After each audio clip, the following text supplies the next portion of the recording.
All right. Shalom, shalom, remnant. Shalom, shalom to the elect and those that are called out, chosen, and remain faithful into the end. But before, let me give all honor and all glory and all esteem and majesty to the Father, Yahweh in heaven, to Yahushua, our high priest in the heavens after the order of Melchizedek, and the Malach Yahweh, as I teach, is the Holy Spirit. Holy, holy, holy, for the angels all sing this song 3 times. Holy, holy, holy, to the 3 of them Achad, as a unity. This lesson today, clean and unclean, is a lesson that I did almost 2 years ago, right? It's almost 2 years now. This lesson was a lesson that was very important to get out there. Unfortunately, I didn't put it out there to the public, though many of y'all have seen it, that I have allowed to view it privately. And aside from just going over the dietary laws of clean and unclean, what to eat and not to eat, which we're going to do, I basically am combing through the New Testament to the Old to understand this concept. This is where we have missed the mark. A lot of our people believe that they are purified. They believe that they are holy. They believe that they have entertained the Holy Spirit and hear his voice, while we're still in a defiled and an unclean state. And this lesson is very important because in this lesson, there was a revelation that I've been trying to put out in so many of the other lessons concerning what's happening now. So many of you will say, she ain't teaching nothing new. I've heard it all before, but that we know. Nevertheless, there's nothing new under the sun. I didn't create the word. Yah has written it from the beginning of time, and I'm just someone who's here to interpret it, relay it to you, give you understanding so you can see, have faith in it, and walk by it. But I declare that Yah has revealed to me not all the mystery, but much of the mystery. The very important part that we need to understand concerning what's happening this very season of the world. Before the COVID came out, Israel, before the COVID, before all of this that's going on with flights, and I put this message out here and I warned the people what the mark of the beast was.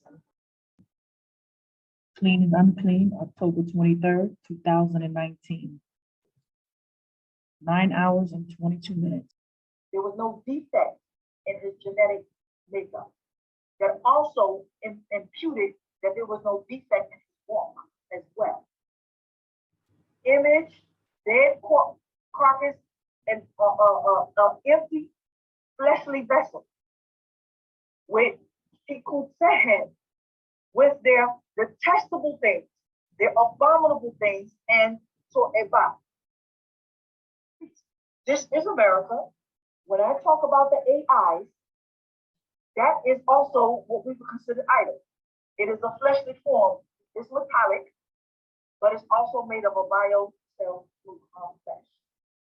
Research. I mean, I could have studied this with so much, and there's so much more to it, but I'm just giving a basic view because that's enough. That's enough to know. So if anyone doesn't worship her, this is how we're going to bio cell with power and solve algorithm. Right. And lo and behold, COVID hit like a year later, something to that effect. Now, those of you may think that you see all over the YouTube now, everybody and their mama is claiming they understand the mystery of the mark of the beast. Well, whatever that mark, image, and name is not hidden from the people. The people will know, but what's going to happen? The people won't believe.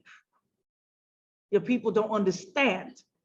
Right? So therefore, for the lack of knowledge, my people perish. Right? So we know a lot of people, first of all, they may read the Bible, the mark of the beast. They've been claiming 1,000 things as the mark of the beast, the chip, the this, the that. I say all of that has some validity to preparing for the new system, right? Getting everyone locked in. But what is the mark of the beast? Y'all hear everybody saying it's the vax. It's the vax. Now I know that I got to be careful with some of my words, but I got to put it out there. So I'm revisiting this. And I need to take you through the commandments of Yah as they are a sign on our hand and frontlets a sign between our eyes, right? That we should keep before us and bind them at all times, and that we should walk by. This is what keeps us separated and holy in Yahushua verses, and that we should not worship any other Elohim but him. So it is important to go through the word of Yah to understand what are we talking about when we talk about the mark of the beast, the image of the beast, the name of the beast, or the number, which are three different things, or actually is four different things. Four different things. And so people may understand one thing, but they don't understand another. Obviously, the number was given to us, 666. You can see that, you know, whoever's the authority, which the name is the authority of what that person comes in, 666. The World Wide Web, www, we got that, everything, right? All the sixes, right? All the codes and everything, all for this.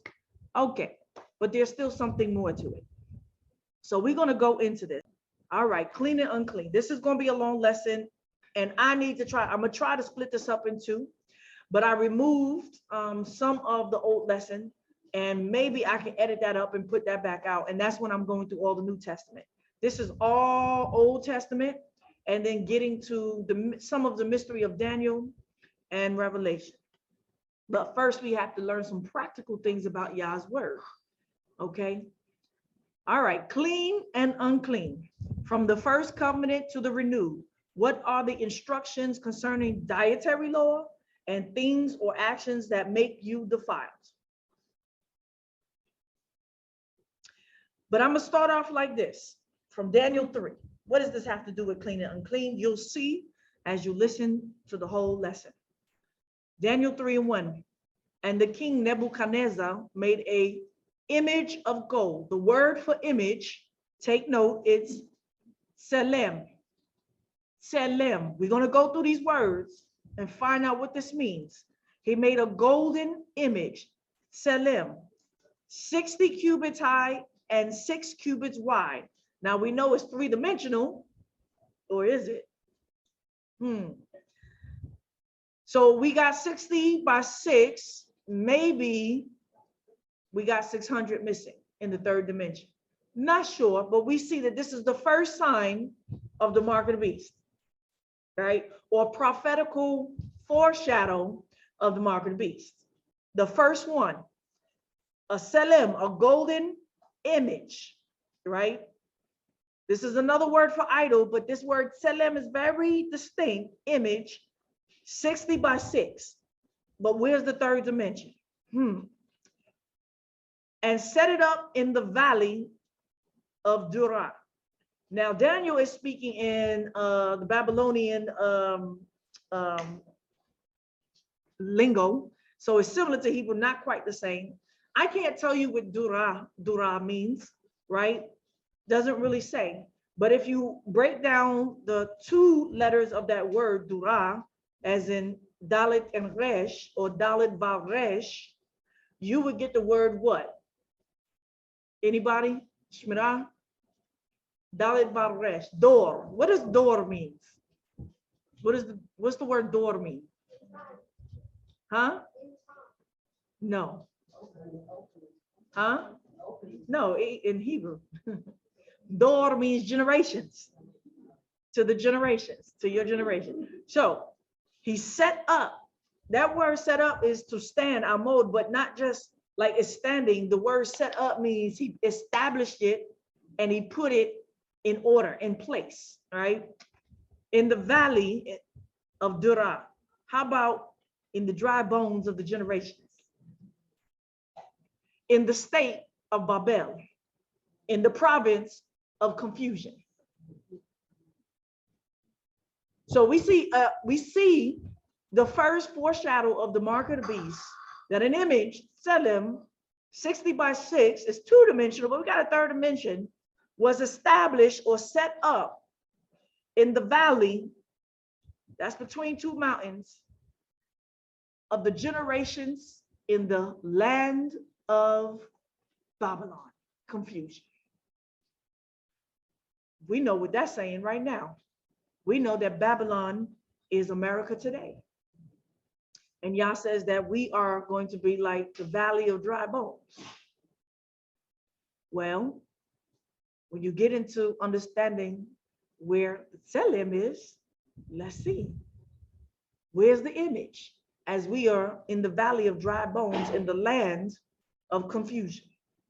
Then the proclamation cried out with power. There was a proclamation that was called out with power or army. The word is chayil. So it's very distinct in koach or gibura, with power. But the word chayil also means soldier or army. I want y'all to listen. A proclamation was called out with an army or with power to attune or direct. This is a very distinct word. I'm not pulling out all the Hebrew. Y'all can go back and check me, right? This word is very distinct. To redirect, to attune, or to guide. Well, how do you attune something? When you think attune, what do you mean? Tune and making it straight. Make it straight or make it move or sound right, right? But direct you, it is commanded peoples to nations and languages. What? That whenever you hear the sound of the horn, the flute, the zither, the lyre, the harp, the pipe, and all kinds of music, you fall down. Tiflun, from the word nafal, to fall, as in nephalim. That's the word where Nephilim came on.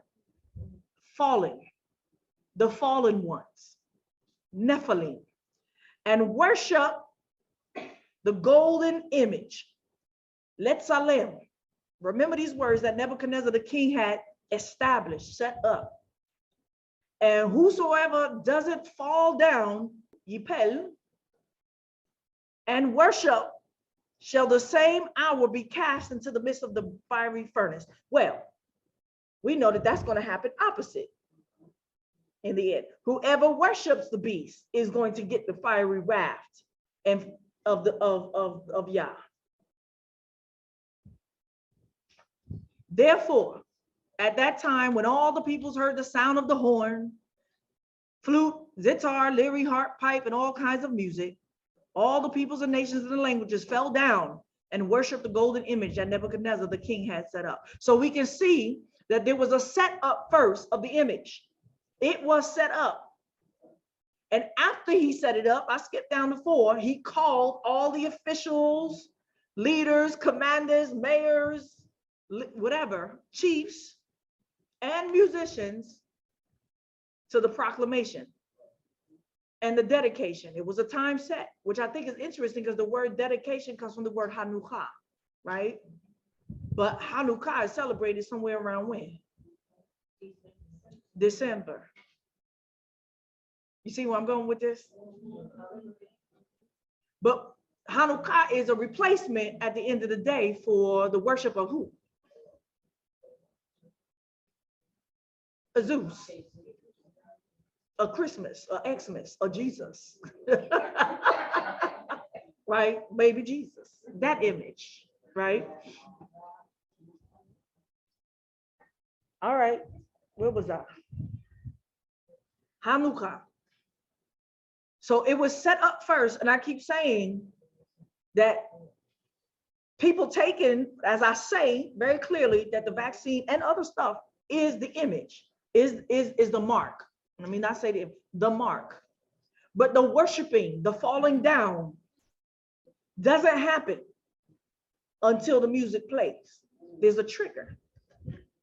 There's a trigger. I said it. Now I'm gonna show you some more in the word. Hallelujah. So, make it make sense. Make it make sense. I've been trying. It went over people's head, right? This makes me a target now to the very thing that I'm talking about. I want y'all to understand that they're listening. It's listening. It don't like me, and it's coming for me eventually. And everyone that speaks out against it. All right. But hold that. That's just hold that. We coming back to all of that. We got to get to some practical stuff. But here it is. To be holy. Yah has commanded us to be holy. Kadosh, set apart. But Psalms 115. Here it is. Starting at verse 1. Not to us, Yahweh, not to us, but to your name give glory. For your loving kindness and for your truth's sake. Why should the nation say, where is their Elohim now? This is prophetic. It hasn't happened yet. Yah talks about a siege against Israel, against the people that claim that they are the holy people. They're claiming it. They call themselves the holy city. They call themselves by the name of Yahweh, but not in truth. They say they rely on Yah, but they do not. Right? And so there's a siege coming against the rebels of us that claim they the holy people. But when that siege comes against us, the nation is going to say, see, where's your Elohim now? I thought you was the people. Now, if you the people and he allowed you to be sieged and ransacked and desolated, that's because what? You have sinned against your Elohim and polluted yourself. But our Elohim is in the heavens. He does whatever he pleases. Their idols of silver and gold, the work of man's hands, they have mouths, but they do not speak. They have eyes, but they do not see. They have ears, but they do not hear. They have noses, but they do not smell. They have hands, but they don't feel or handle. They have feet, but they don't walk. Neither do they speak or mutter through their throat. Those who make them will become like them. Everyone who has confidence in them. What are we talking about? Give me a phone. Give me a phone. I'm on a computer right now. If it ain't the phone, it's the laptop or the computer. All of this and what I'm on right now, which as we're running, everybody is what? Being subjugated to go through this system. They can't do nothing now without this or without that.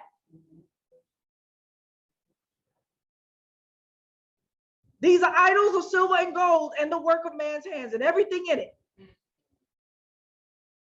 They have mouths, meaning they say you something, but they really don't speak, y'all. They got eyes, meaning they see us. They're looking at us. You put on the eye thing, it's blue, blue, blue, blue, all over you, right? But they really don't see. They got ears, they're listening. It's listening to everything we're saying right now. But they really can't hear. They have noses. What is the nose? They sense your spirit. I'm gonna show you that it's about sensing your spirit. They can tell if you what, have anxiety. They're reading your heartbeat. Y'all got the the smart watches, all of that is reading your emotions through your heart and your blood flow. That's how you sense somebody's spirit. But they don't smell. They got hands. Somehow they do things, but they can't feel and handle anything. They really can't do anything at the end of the day. They have feet. They go everywhere you go. Somehow they everywhere you go. But they don't walk, y'all. Neither do they speak or mutter through their throat. They don't have a throat. Those that make them will become like them. Okay, now, so that you think that's not us? about, okay, everyone who has confidence in them also. And so we know that everybody in this room, some way or another, right, has a need for this in order to what? Function in the system. So there's going to have to be a day, y'all, that all of this is going to go. And it's coming soon. Because that's how they're going to wrap us up in the system. What does this have to do with clean and unclean? All right. Psalms 135, same thing at verse 13. Your name, Yahweh, endures forever. Your renown, your fame, your memorial, what you are known for. That's his name, right? That's his name. So you got to understand that Satan, the dragon, or whatever you want to call it, is here to mimic everything that, hold on, I just want to make sure I'm connected. We recording? We recording. Satan is here to mimic everything that Yah is. Yah has a name. That's a literal name. It has a number to it. Yah talks about calculating and accounting for his name, right? Considering his name. There's a certain amount of people that he needs, 144,000, to make manifest or magnify his name, right? And he's known for something. It has a reputation. Well, Satan has a name and a reputation, and he needs a number of how many where he can magnify himself, right? Throughout all generations, for Yahweh will judge his people and have compassion on his servants. The idols, the images, right? Atsabe, right? Atsabe. These images of the nations are silver and gold. So you see that he uses the word, okay, I didn't put the Hebrew there. Atsabe. You know what the root of the word atzab means? Anybody? Huh? Atzab. Atzub is sadness, yes, but this. How about y'all learn the word about etzbaot? Head, shoulders, knees, and toes. What's toes mean? Etzba, right? Etzbaot, or digits. Your fingers too, but it talks about, it's really a word that also describes bone. Okay, we're back. Let's try this again. Take 3 or 4.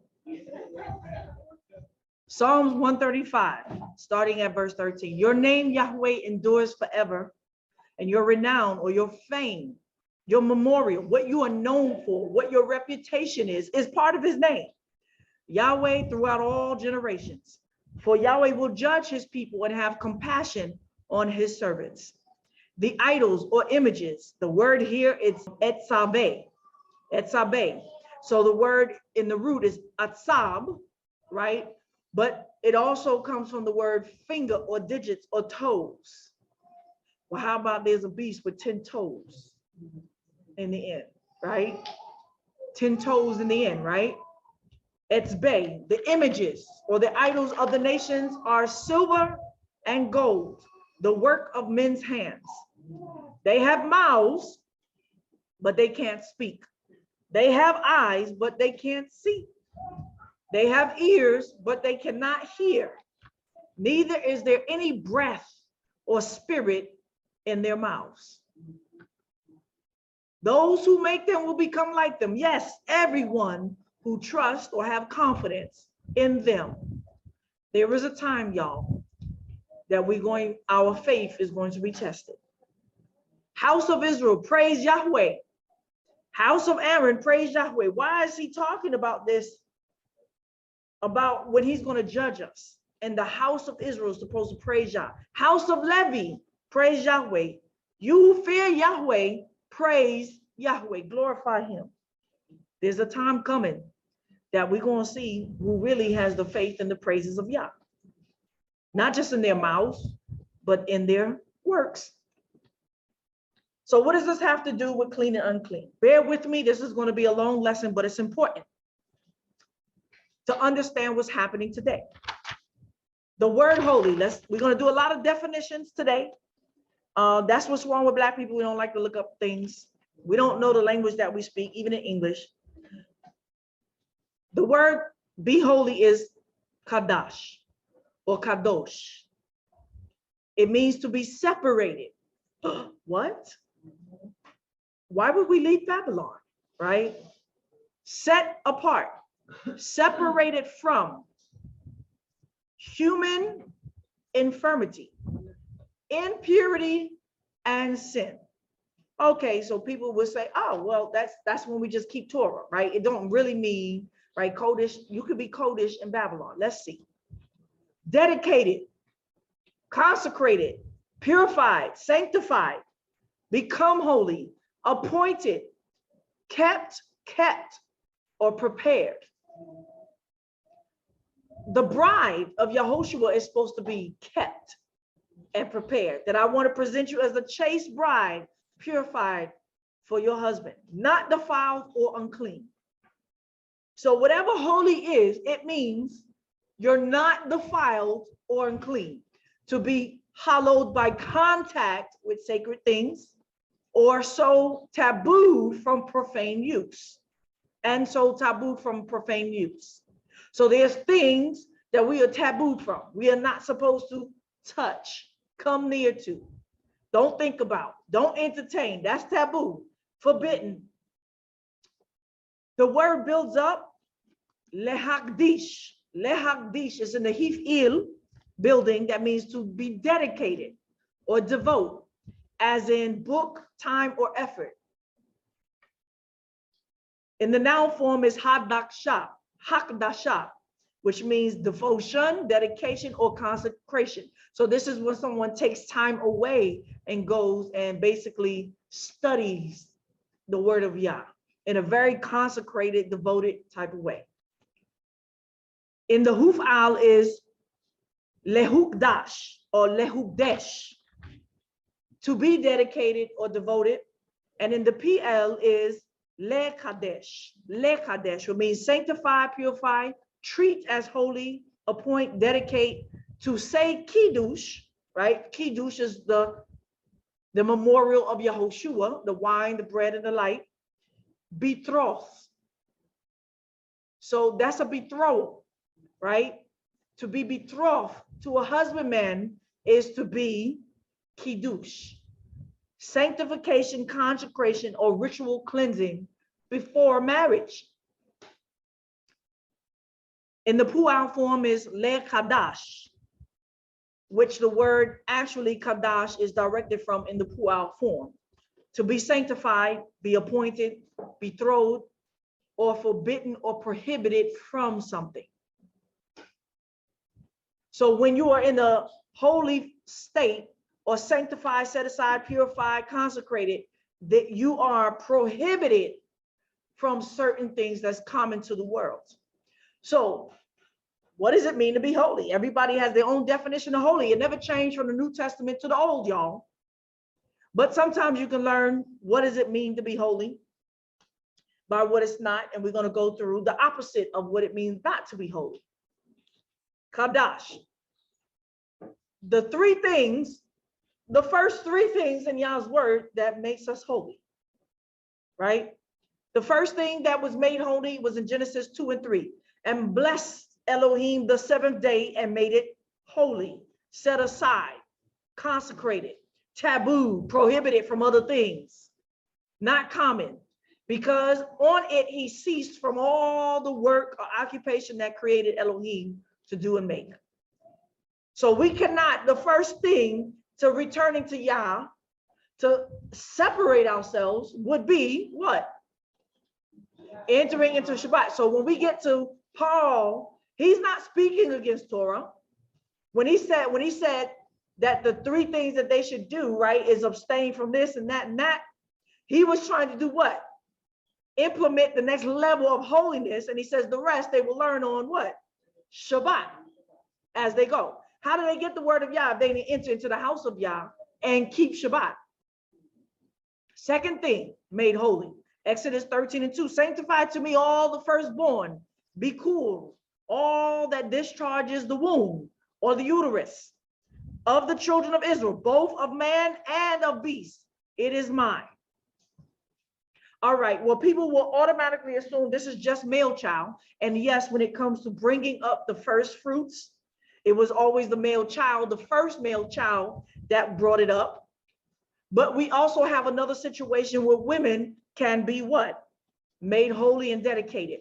What if a man didn't have a firstborn male child? Then what?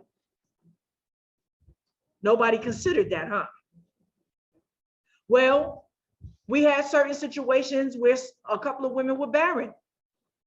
And what they did was dedicate, before the child was known what sex it was dedicated to serve Yah, holy. It was consecrated, set aside, and kept. 2 times we know that happened, and it was a boy, but there was a girl. Anybody know who that female was? Miriam. And so if she was promised to Yahweh as firstborn, then what did she do? She went to the temple and served all the days of her life from 3 years old. Just like Samuel. At 3 years old, after they were weaned, they go and serve in the temple of Yah. Yeah, women. Up until a certain point, we know that there's a distinction when a woman blossoms. The third thing made holy is Exodus 19:6. You will be for me a kingdom of priests, a holy nation. So he asked for all the firstborn. Well, how about we gonna be born again? And we need to come out the matrix, the womb, and be born again of the children of Israel. So all the firstborn is supposed to be the first tithes of everything, 10th, right? Okay, but he made the whole kingdom of priests. The whole kingdom was supposed to be a nation, a holy nation of priests. These are the words you are to speak to the children of Israel. So this is what we have to be. We can see the template. To be holy, Leviticus 20:7. And you will sanctify or set apart yourselves. Hit Kaddish 10. You should do it yourself. You do it. Why are you waiting on Yah and his spirit to do it for you? He said, sanctify yourselves and be ye all holy, for I am holy. Well, he says, keep the Shabbat, because I keep the Shabbat, and I made that holy. But now he says, you set yourselves apart, you do it, because I'm holy. Well, why? What's the connection? To be holy, Ephesians 1-4. For he chose us in him before the creation of the world to be holy and blameless, without blemish before him in love. That's a relationship. He chose us. That is to be in Mikodeshet with him. When we choose to be holy, we are now becoming a chaste virgin, set aside, prepared for him to do what?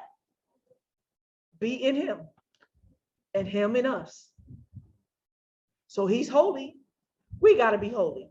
Now, if we're not holy and we approach close to Yah, or he approaches us and he is a what? A consuming fire, then what's going to happen? Everything that's unholy and defiled is going to burn up. It's going to be destroyed. 1 Peter 1:16, for it is written, be holy because I am holy. Leviticus 19:2, speak to the entire congregation of the Israelites and tell them, that's male and female, be holy because I, Yahweh, Elohim, am holy. Be holy. Joshua 24:19. Well, people think that they can serve Yah and do the work of Yah, walk in the faith of Yah, and he go before us. And we just have to feel holy. But Joshua said to the people, y'all know the circumstance here? You are not able to serve or work for Yahweh. For a holy Elohim he is, a jealous El, power he is. and he will not bear or lift up your rebellion or your sins. Right? La'avod, to work, serve for Yah, because he's holy. Being rebellious and not doing what Yah has told us to do is rebellion and is sin. And so you can't serve Yah if you're in rebellion. Right? The word here is lepish achem, but the root of the word is pesha. I want you to remember this word, pesha. Pesha. Okay, we come into these words. Leviticus 11:44, for I am Yahweh your Elohim, and you will sanctify, set apart yourselves, and be you all be holy, for I am holy. Neither shall you defile your souls with any manner of creeping thing or insect that creepeth upon the earth. This is not just your body, this is nefesh. When we talk about nefesh, what are we talking about? Your whole soul and spirit, not just the physical body, but everything inside. Right? So we starting to get an understanding what is by what it's not. He's given us the opposite of what holy means. The opposite of holy is to be defiled. But somehow we think holy is just a feeling, right? Right? So a defiled feeling, I'll go with that. A defiled feeling would be rebellion and lack of faith, but it's more than that. Because now he's talking in the physical, not just in the spirit and the clouds, right? Defile your souls with any manner of creeping insect. But we're going to go through all of Leviticus. This is what Ezekiel 22 and 26.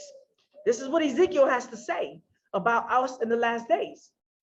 Her priests, those that administer the bread and the wine, the ones that are supposed to be preaching to them, the word of Yahushua, getting them to repent, mediating for their sins, covering them with the blood of Yahushua through his testimony. Those are the priests. Do violence to my law, my Torah. The word is Torati, not mitzvah. To the whole Torah, all of the instructions, and profane my holy things. The word here is halal, yichalu, but the word is halal in the root. Remember that, halal. We're going to go through these words. Profane my holy things between Ben Kodesh and between the holy and the common, unholy, that would be lechul. So we have the word halal, which means to profane, and the common or unholy means chul. We're going to go through these words. They don't differentiate.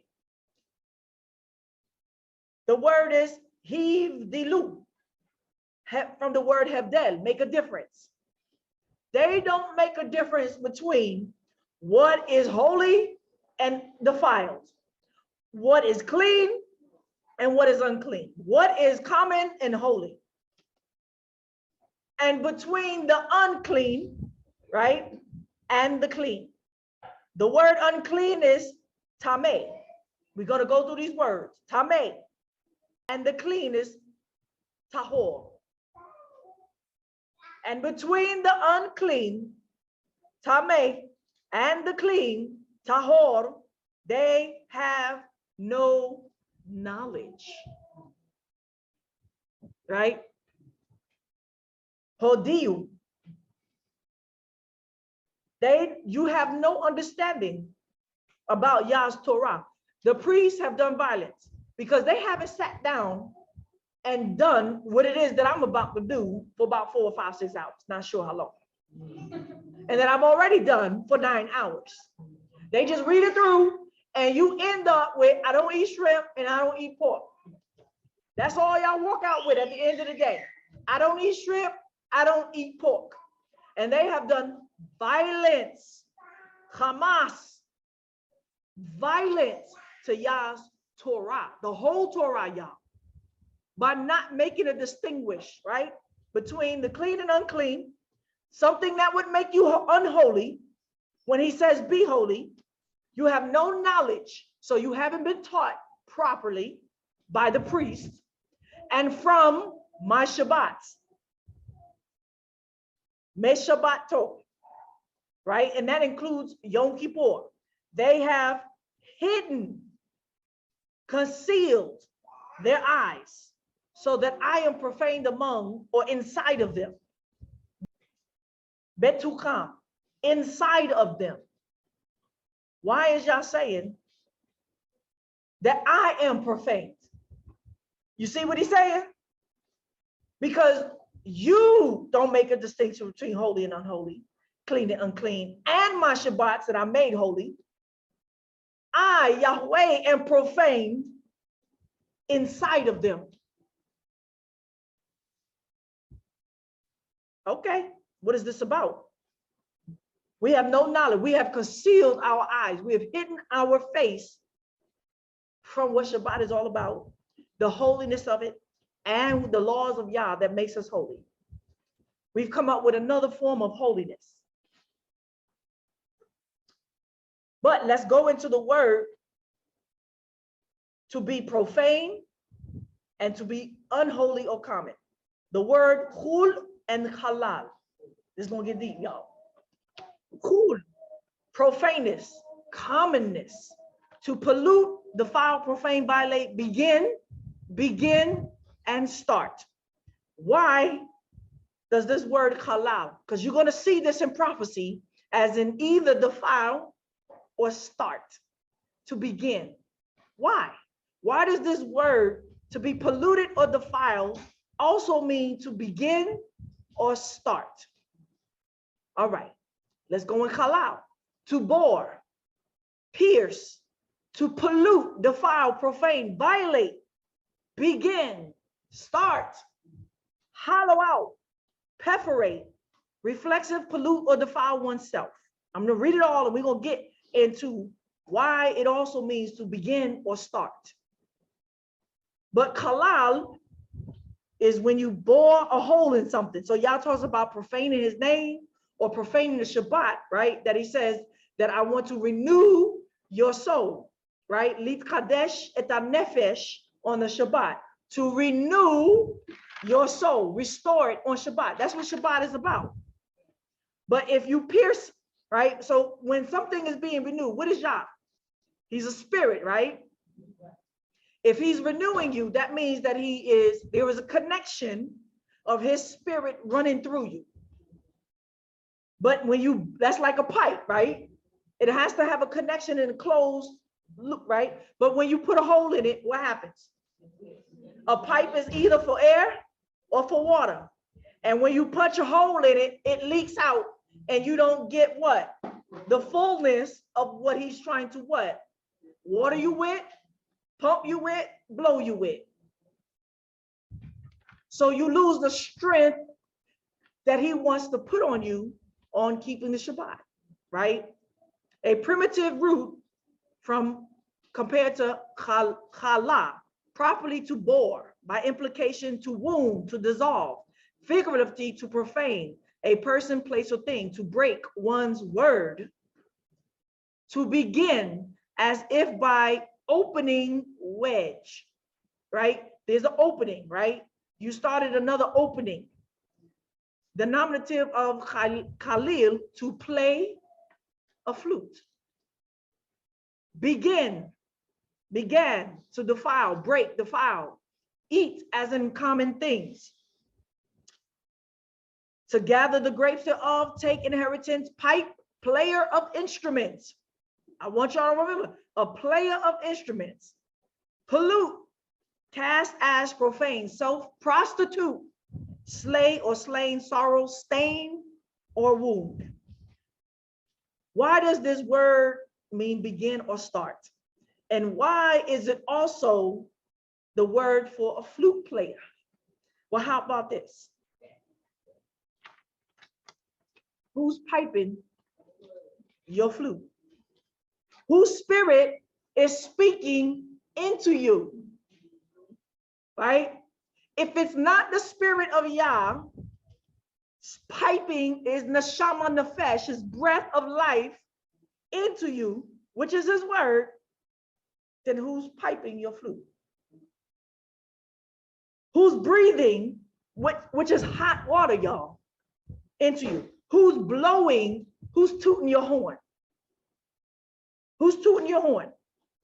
Right? As in blowing neshama nefesh, life force into you, the spirit or the word into your vessel or your mind.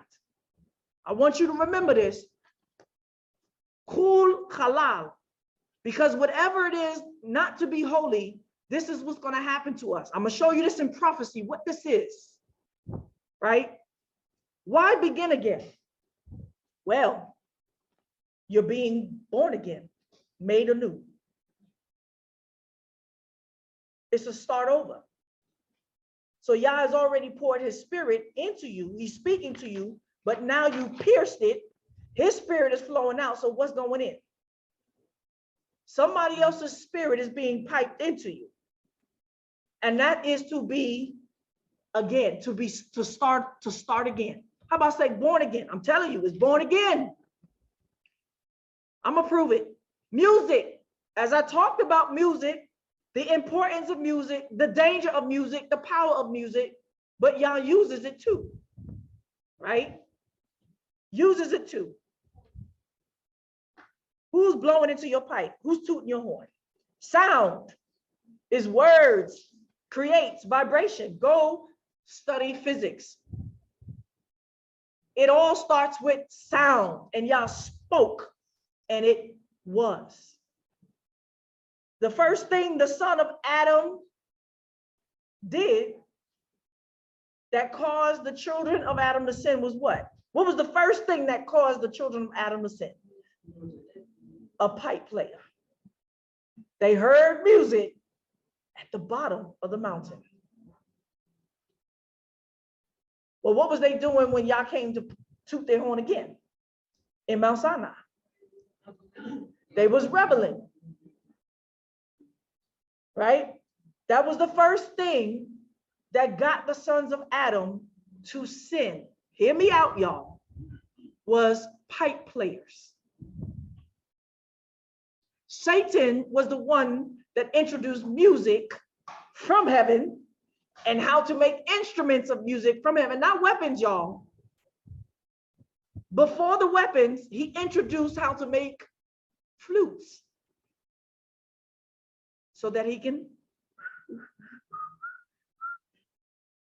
and you're gonna move to it, right? Like the snake coming out the basket, right? All right.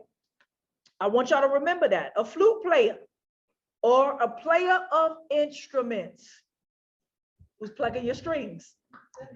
That's nerves, right? Put that music on and watch the baby move, right?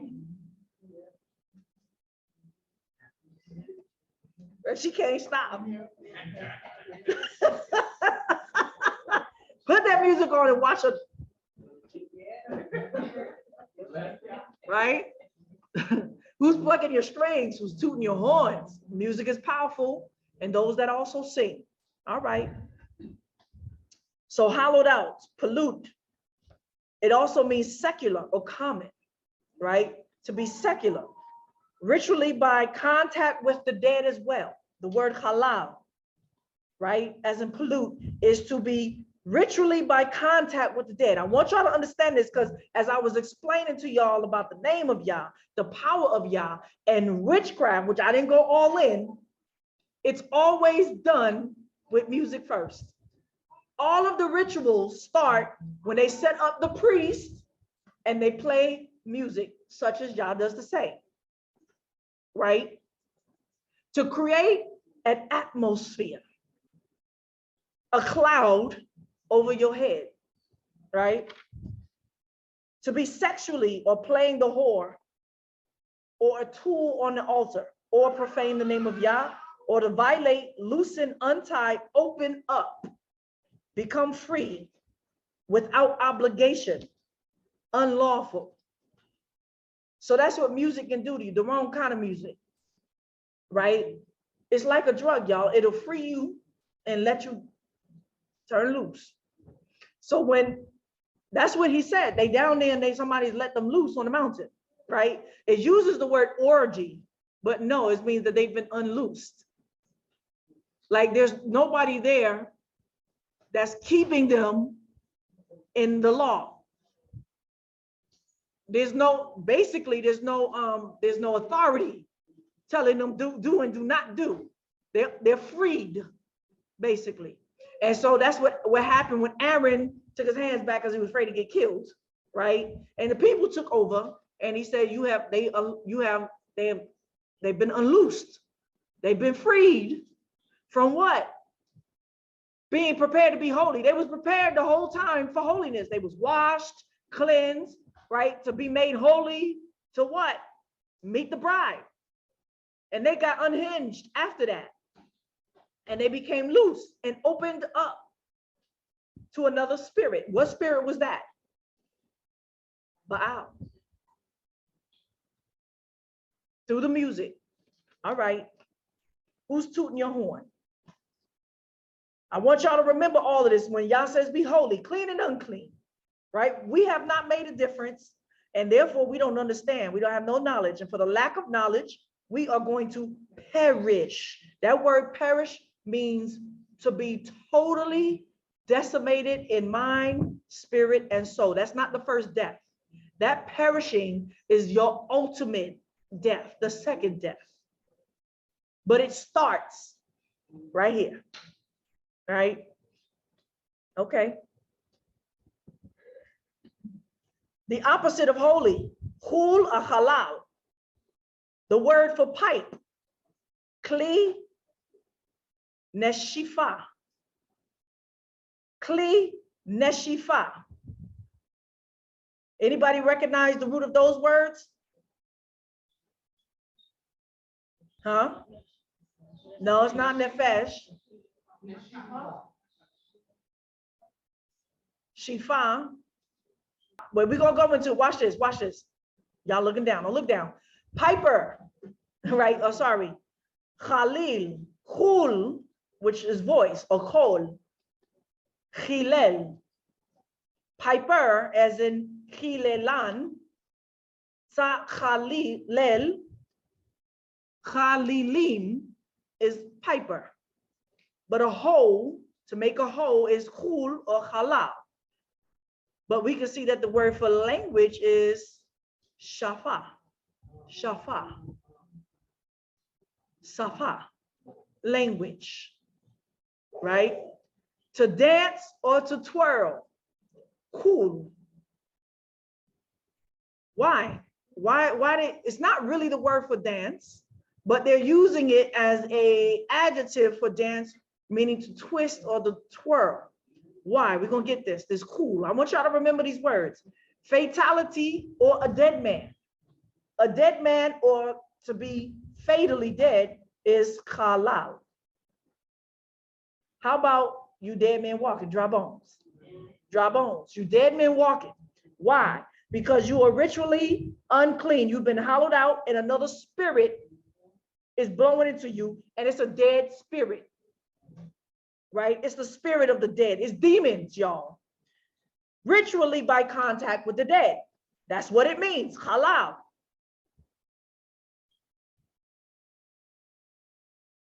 All right. Kul halal, 1 Corinthians 14. Now, so you can see that Satan has mimicked, or the demons or spirits that he has used for his plan has mimicked everything that Yah's doing in the spirit world. And it must manifest in the physical. 1 Corinthians 14:5. Now I desire to have you all speak with other languages, sapah, but rather that you would prophesy. So you're going to see the idioms in the New Testament when you understand the words of the old. For he is greater who prophesies than he who speaks with other languages, unless he interprets that the assembly may be built up. But now, brethren, if I come to you speaking with other languages, what would I profit you unless I spoke to you either by the way of revelation or of knowledge or of prophesying, or of teaching. Even things without life, giving a voice, whether piped or harped. This is the Hebrew idioms. If they didn't give a distinction in the sound, how would it be known what is piped or harped? For if the trumpet gave an uncertain sound, who would prepare himself for war? So also you, unless you uttered by the tongue words easy to understand, how would it be known what is spoken? For you would be speaking into the air. That's a Hebrew idiom, right? As you can see, he's talking about speaking languages, sapah, being piped or harped. All right. And that was the Holy Spirit resting on them, right? To give them the knowledge of how to speak another language. And that was them being piped. Job 26. So we talked about khul, the dance, right? Why do you see in voodoo and all these things, the musicians and then the dancers, right? When they communicate with the dead. 2, how have you saved him who is without power? How have you saved the arm that has no strength? How have you counseled him who has no wisdom, and plentifully declared sound knowledge? This is Job talking back to his friends. To whom have you uttered words, right? Who have you spoken to? Whose spirit or soul, nishamat, came forth from you? So we can see that the spirit of Yah, the nishama, comes through the word of Yah, being uttered from something. The dead or the ghost or the Rephaim, ha-Rephaim, is another name for the Nephilim after they died in the flood. They were called Rephaim now. Rephaim. Another name for ghost or the dead. Will tremble or whirl or dance. The word is yikhulalu, from the word halal, from under the waters. Remember this, the waters. Where do they twirl around? Under the waters, and all those that inhabit or dwell in them. So Yah wants to dwell in us, and we supposed to dwell in him. But if Yah's not doing it, then what spirit are you in connection with? The dead. If you are holy and unclean, walking in that, either by ritual contact with the dead, sexually immoral or whore, violated, become secular in our manner, not set apart, then you are dancing with dead spirits through the waters. They twirl underneath what waters? How about the waters of your mind? The waters of your body is spirit, and all that dwell in them. Sheol, hell, is naked before him, and Abaddon, La'abdon, from Abad, which means destruction, has no covering. So though they still have a life force, this Rephaim, dead spirits, evil spirits that came out of the Nephilim, the fallen ones that was born of women, they still gonna die in Sheol too. They still going in Sheol and complete destruction. When Abaddon, complete destruction comes, has no covering. He stretches out the north over the empty. This is Yahushua, mind you, doing this. He stretches out the north. I want you to see the north. What are we talking about? Didn't Satan say he's gonna sit in the sides of the north? I want you, I'm pulling this out for a reason. He stretches out the north over Tohu, an empty space. So Satan said, I'm gonna sit in the sides of the north in a seat and become like the Most High. Well, who's saying that in the end? The beast, right? But then the one who has the power and the strength, who's the real counselor, the real arm of Yah, he gonna stretch out over the north once Abaddon sits on it and hangs the earth on what is nothing. All right, clean and unclean. More definitions. The word for clean is tahor, tahor. Tahor means clean, pure, fair, immaculate, absolute. From the word tihor, which means purge, purification, or cleansing. Tiher, cleanse, purge, or absolve. Tahor, purify, clean, clarity, integrity. Right? To be cleansed or purge, absolve is to be cleaned by water. But who's the living waters? Right? And so we go down into watery grave so that the old man, which is nothing but a demon possessing your old man, goes back into the waters and must die and stay there. And you come up clean, begin again. The word unclean, tameh, unclean, defiled, contaminated or corrupted, defiled, infamous, polluted, unclean from tameh, which means foul in a religious sense, defiled, infamous, polluted, pollution, or unclean. Words from this that builds up from this root, tam, is timtum. Timtum.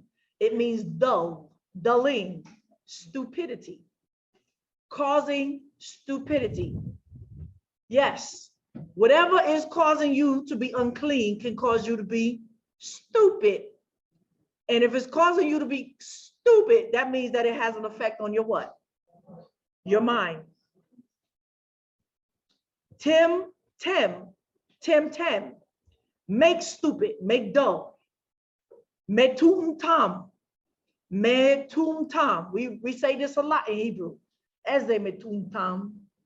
What an idiot. What a stupid imbecile. It means stupid, thick-headed. What they thick-headed with? They stopped up with something, y'all. Stopped up, half-witted, imbecile, bird brain, lame brain. It's not working right. Well, we talked about spirit possession. What happens? Okay. Tom, blameless, complete, guiltless, integrity, peaceful, perfect one, coupled together, perfect, plain, undefiled, and upright. Tamim, blameless, complete, full, intact, integrity, perfect, sincerity, right? So when Yah says, walk right and be blameless, tamim, is also to work with integrity. We talked about this last night. That to be perfect is also not just on the outside look like you're doing the commandments, but to walk with integrity and sincerity. And we see that constantly with the apostles telling us to walk with each other and let our communications and our dealings with each other be with integrity and sincerity. That is when Yah will walk with us. That's when we'll become one shoulder in a unity. When we deal and communicate safa, a language, a pure language, that's what he said, we'll speak with a pure language that is to be tamim in our language, with integrity, sincerity, unblemished, uprightly, who is perfect, whole, without blemish, without defect. So when we talk about tamim, we're also talking about genetic defect. Genetic defect, DNA mutations and deformation. Morally innocent, having integrity, sound, wholesome, complete, and perfect from tamam, complete, usually morally pious, specifically gentle, dear, coupled together, perfect, plain, undefiled, and unright. I'm repeating. All right, I'm going to show you that this tamim also means genetically sound. Exodus 12:5. Let's see how the word is being used. I hate all those extra marks. The animals you choose must be year-old males without defect or blemish, and you may take them from the sheep or the goat. So when we're looking for defect, what are they looking for in the goat? A what? A blemish. What's the blemish they're looking for? They're looking to see if they just got scarred by a gate. They're looking for a deformation in the eyes and the nose, an extra digit, the tail ain't there, the ear is missing, the skull is something. They're looking for a deformation. It's limp on one, something in the bone is crooked, one leg shorter than the other. That's what they're looking for. They're not looking to see if it got cut on the fence and it grew a scar. That's not what it means. It's looking for a deformity in the lamb. And if there's a deformity in the lamb, it means that there's some genetic mutation, defilement that happens in the breeding process. And it's no good for a sacrifice on the altar. Exodus 12:5. Your lamb shall be without blemish, tamim, a year old. You shall take it from the sheep or from the goats, and you shall keep it until the 14th day of the same month, and the whole assembly of the congregation of Israel shall kill it at evening. So when they was inspecting Yahushua for 3 days or 4 days before he became the perfect lamb of sacrifice, what was they inspecting for in him? Imperfection in his what? In his walk in Torah. To see if he was defiled in any way from breaking. They were always trying to get him from breaking Shabbat, y'all. Or they was trying to say that his speech wasn't nice, right? They ain't like the way, right? They were trying to catch him in unsincere speech, right? Or catch him up in saying something not right, right? He was sarcastic, but it was sincere.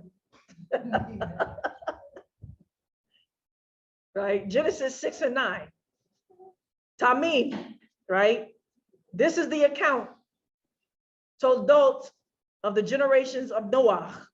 Ish, Sadiq, a righteous man, Tamim, a righteous man and blameless Haya, Badroto, in his generations, Dor, right? With Elohim, et Elohim, Noah walked. Hit halech, Noah. This word, hit halech, means they walked together. This is walking together. This is the same thing that he was asking Adam, where are you? Right? That they was supposed to walk together. That means, implies that the Holy Spirit had rested on him. But the Holy Spirit rested on him because he was not only a righteous man, but he was tamim, blameless or perfect in all his generations, meaning that he kept the Torah, or he removed himself from anything that would defile him and mess with his generations, his genes. All right. Why? We know this in Enoch, because everybody that was what? Polluted was killed. And we know what they was polluted from the fallen angels that came down and mixed with women. And then they started to what? Defile animals and mix everything up and created what? Fallen creations. Fallen from what? Their first estate, the estate that Yah had created them in. Genesis 6:1. And it happened when man began, the word is chalel, began to multiply on the surface of the ground, and the daughters were born to them, that Elohim's son saw that men's daughters were tivit. The word tivit comes from the word tova, means good. Some people say beautiful. You can translate that as beautiful, but when it says good, that's not what they mean. It means that they were compatible. They discovered something about women that made them compatible to procreate. There's a book about the hybrid scenario here that's been happening throughout the world with these so-called alien people taken up in alien ships, beamed up, right? All of this, that they was doing experiments to try to hybrid humans with the aliens or beasts or whatever, or with each other, and it wasn't working. What they had to do was go back to Torah and find out why. Because science says that only the same genetics can mate with the same genetics. So these sons of Elohim discovered that the daughters was good to mate with. When what they discovered is that we are the land, we are open land that can take on any seed. We can take on any seed. So males, they got the XY, it's already done. They can put their spirit in another animal or creature and produce a defiled spirit, but it still has to mate through a woman. Do you understand? Because we can hold multiple seeds and start what? Blending and mixing. But this is a defilement to the land. So they realized that the structure, the genetic structure of a woman was good, was compatible for them to breed with. Why? Well, she definitely had the image of Elohim because male and female was made in the image of Elohim. So obviously, even though we fell from the Elohim state, there was something in us or in her that they could still mate with. And they took for themselves wives of all that they chose. Yahweh said, my spirit, you can see, as a result of them messing with their genetics, Yah's spirit will not contend or judge with man forever. In that he also is flesh. Yet will his days be 120 years. And the Nephilim, Hanephal, look at that word, Nun, Pe, Lamed, Hanephilim, the fallen ones, were in the earth in those days. And also after that. Yes, after Noah, the Nephilim was still there. How? Because they didn't stop doing what they was doing. They were still coming out of heaven, changing their state and mating with women. And also after that, when Elohim's sons came into men's daughters, they bore children to them. Those were the mighty men, Hagiburim, right? I want y'all to remember the children that was born, that was Nephilim, half angelic, half human, were called Nephilim, and they called them Hagiburim, mighty men, who were of old, Me'olam, from the ancient worlds, right?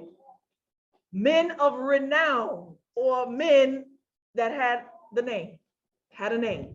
What are we talking about? We're talking about principalities from the other worlds, y'all. Right? The bodies inhabited demons. And that's what's happening now. Giburim. Who was the first one that became a Giburim that we know of after the fall? Nimrod. Nimrod was the first one. He says, and he became a mighty man. But what did Nimrod do that he became a mighty man? Well, mighty man means a warrior, a fighter. But these are old from Me'olam, from the hidden worlds. Men that had a name throughout the world. Yahweh saw that the wickedness of man was great in the earth, and that every imagination or form, the word is Yetzer. Yetzer, where's the Yetzer? Anybody know what the Yetzer is? In the mind and the heart. And Yah formed man, Yetzer. But there was no what? Man to till the earth. So then Yah watered the earth. Okay, I know I'm the Genesis. I gotta do the mystery of the, I haven't put it out there, but y'all got it, right? To form, you can reform, reshape a man's mind, right? It's called the potter and the clay. And when you reform, the clay is there, right? You make it, but you form it. You got to put water on it and mold it. right? The thoughts or device of his heart, of the man's heart. So this got to be cleansed to the heart. Was only wickedness coming out of it. The imaginations of our heart, everything that we was creating was nothing but wicked. Yahweh comforted himself that he had made man on the earth, and it grieved him in his heart. Why did it grieve him in his heart? Because the life of man, that fire that sparks in every man that gives him life, is the electromagnetic heartbeat. That's in your heart that keeps you pumping, gives you life. That's only as much as a candle though. But he said, I can't with men. I can't. My spirit got to cleanse the heart. That's in the heart, is there in their heart. And if my spirit contends, it's going to destroy him. Right? I'm going to have to destroy him. Yah said, I will blot out man whom I've created from the surface of the ground, man along with animals, creeping things, and birds of the sky. For I am sorry that I have made them. All right. More definitions. Got to lay a foundation. Got to lay a foundation. Pesha, we just read the word. Usually it's translated as transgression, but it doesn't just mean transgression. It means rebellion, right? Pesha, rebellion, sin, transgression, trespass from pasha, which means a revolt, national or moral or religious. So when you're revolting against a nation, you're in rebellion. You're transgressing the law of the nation. Morally, you are in rebellion against what you morally know to be right. That is rebellion, pesha, or religious, against the religious status quo of what the law has been laid down. Rebellion, sin, transgression, or trespass. The word for sin is kata. Kata. In Hebrew, we use the word still in our common language as in, how do you say, I made a mistake? How do you say I made a mistake again? Huh? Ta'ut. Ta'ut. Right? So the word kata comes from the word ta'ut as well. Ta'ut comes from the word kata. To miss, go wrong, sin, bear the blame, commit sin by fault, harm he has done, loss, right? Miss, like miss the mark, properly to miss. Hence, figuratively and generally, to sin by inference, to forfeit, lack, expiate, repent, causatively lead astray, condemn, bear the blame, commit sin by fault, loss, miss, make offend, cause, make, sinful, sinfulness, or trespass. Sin, kata, is a whole umbrella. There's different kinds of sin. A pesha is a kind of a sin. There's something called ma'al, an unfaithful or treacherous act, falsehood, treachery, trespass, unfaithful deeds, or unfaithfully. So the word ma'al is a kind of a sin, but ma'al as in treachery is when we're dealing each other in a way that looks like we're dealing with each other good. It looks like it's a good thing, but underneath it's a trick. It got second intention and it don't be made manifest until the end of the matter that you was dealing treacherously with someone with smiles and candy. All right. We have the word awon, iniquity, guilt, blame, punishment for iniquity or bear the fault. Iniquity. Iniquity is when you purposely sin, y'all. A trespass doesn't have to be purposed, right? You could just be stupid and unknowledgeable. But iniquity is when you know that what you're doing is wrong and you do it anyway, right? From awa, to do amiss, bend, twist, make crooked, commit iniquity, pervert, do perversely, trouble, turn, root, to crook, literally or figuratively as follows: do perversity, trouble, turn, do wickedly, do wrong. So it's coming from the same root as awon, awa, You purposely know that you're doing it, but you're going to tell yourself something. You're going to pervert some kind of thought in your mind to allow you to do what you already know is going against your moral code. So you're letting the devil speak to you and speak perversity in your mind about it. You be like, oh, it's called reasoning, right? Asham, to offend or be guilty, like the asham offering, a guilt offering. And then we have rish'ah, rish'ah. It means an evildoer, a guilt, wickedly or wickedness, right? Wickedness is rish'ah.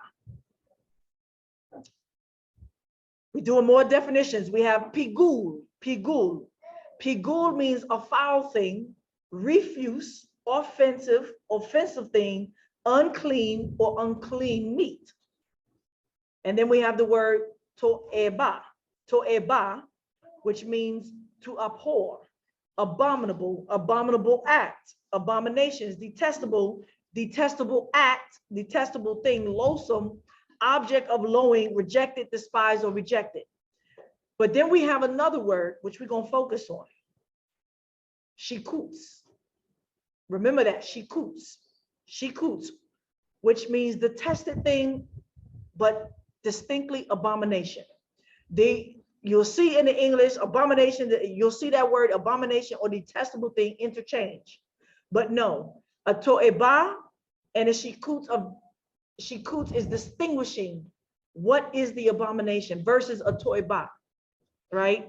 Shikuts is very distinct. We're going to get all into what a shikuts is. The image of Elohim. You must be born again. So I'm laying down the foundations, clean and unclean. We do not know, we do not have no knowledge, and our priests have violated and done violence to Yah's Torah, his instructions, so that the people do not know. The image of Elohim, you must be born again. Man was made in his image. All right. Well, what image would that be? We got fire, we have water, and we have blood. Fire, water, and blood. Three, right? Three witnesses. Fire, water, and blood. Three witnesses. 1 John 5:7. For there are three that bear record in heaven. Where's heaven?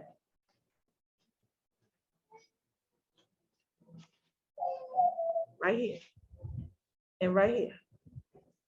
And the Father, the Word, and the Holy Spirit. And these three are one.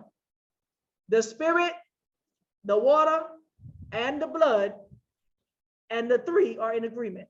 So Yah is saying, we know what the Father is, the Father in heaven, the Word, who's the Word? Yahushua, that's the Son, and the Holy Spirit. I don't know why people keep fighting against what? There's no triunity. What?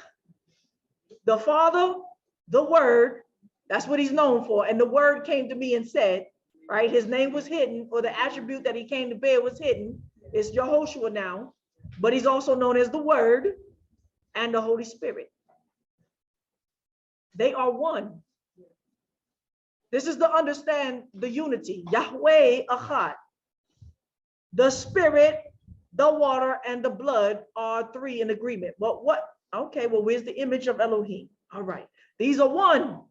These are one, and these are in agreement. Let's see. Image of Elohim. Image of Elohim. One, I am, that is Yahweh, Elohim, a spirit, or the Elohim, a spirit that hovers over the face of the waters. I want y'all to see this connection. That's Genesis 1 and 2. He is a spirit that hovers over the face of the waters. I am, that is Yahweh Elohim, a consuming fire. Right? Deuteronomy 4:24. The Spirit is a river of living. I put red, living as in blood, right? Waters. John 7, 38 and 39. I am, this is Yahushua, the light that giveth life to every man. John 1 and 4 and 8 and 12. I am, that's Yahushua, the water of life. 6, I am the spring or the well of water of eternal life. John 4 and 14. You can see how all three working together, right? 7, life is in the blood. Leviticus 17, 11, Genesis 9 and 4. So we can see that blood, water, light, spirit, fire is all one. And this is what? The medium by which Yahweh dwells through his creation. He is not water. He is not fire. He is not blood, but it is the medium that he created by which his spirit existence flows through. All right. 8, river of water of life, the throne and the Lamb. Revelations 22 and 1 through 2. That's Yahweh and the Lamb. Is a river of life. My blood, this is Yahushua, drink, gives eternal life. John 6 and 5. Now, I could have went through so many to show you how they all work together. Life, fire, blood, water, spirit. Okay? We clear? All right. We got to understand this. What does this got to do with clean and unclean?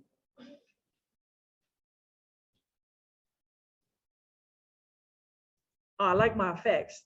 I forgot that they were there, but hallelujah. I forgot how to do them. But hallelujah, that's my effects. You like that, right? Doing big things. All right. 3 witnesses, Genesis 9 and 4, Leviticus 17 and 11. For the life of a creature is in the blood, and I have given it to you to make atonement for yourselves on the altar. It is the blood that makes atonement for one's life or your life. Now, we know that he's talking about the blood of the animals, because if we was to pour out our own blood on the altar, that means we would die in our sins, right? So that was for an atonement, a replacement. But we know that there's no more animal sacrifice, right? So somebody's blood has to be shed on the altar. Okay. Deuteronomy 12 and 16 and Deuteronomy 15 and 23. But you must not eat the blood. Pour it out on the ground like water. Deuteronomy 12 and 23. But be sure you do not eat the blood, because the blood is the life. And you must not eat the life with the meat. The meat means nothing. We don't eat the life because it's not our life to take. And so they be like, y'all around here eating dead things. No, it's just protein. Outside of that, it's just protein. Right? It's not dead things. It's just protein. The life belongs to Yah. Right? And that life has an image that the animals were created in, not us. So we don't take that life force. Oh, I like my effects again. Fire, water, and blood. Y'all like that, right? That's big stuff. I like that. Hallelujah. I did this long time ago when it's, once I copy and paste, it still got the effect on it. I like that. All right. So man was made in the image of Elohim. What does this have to do with clean and unclean? What does this have to do? What's going on with the mark, image, name of the beast? Well, Yah has a mark, name, and an image too. And man was made in the image of Elohim. So what does it mean to take the image of the beast? All right, 26. And Elohim said, this is Yahweh Elohim, the 3 of them. This is not the angels.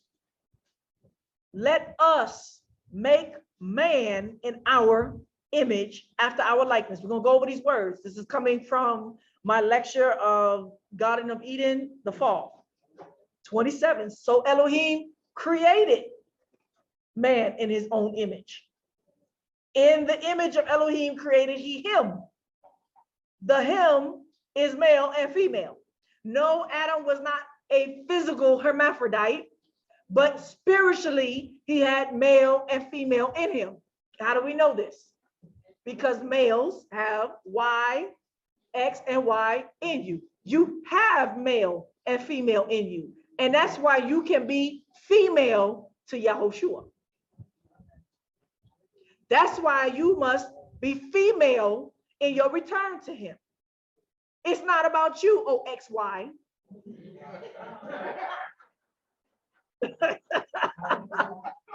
It's all about the Y, Yahushua. Y'all like that, right? It's all about Yah, Yahushua. It's about the YY.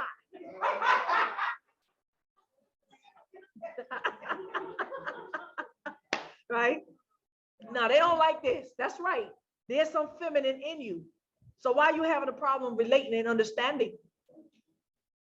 Right? Created in him male and female. That's right. Created he, him, male and female. And then he separated his spirit, not Adam. He separated the spirit that he put on Adam, male and female, took out the spirit and made a body for that female. It is called Hawa. She was there from the beginning. To be formed, to be made, and created is three different things, and they happen at three different times. But she was created from the beginning. No, female was made later. Man was made first, and then female was made second. We are bone after his bone, flesh after his flesh. But are we image after his image? No, you don't see that in the word nowhere. No. We were made, the image that women hold is also Elohim. That's right. Created he them. So they were created together, y'all. They were from the beginning. How do we know this? I just read it. When he said y'all were called out before the foundations and the creation of the world.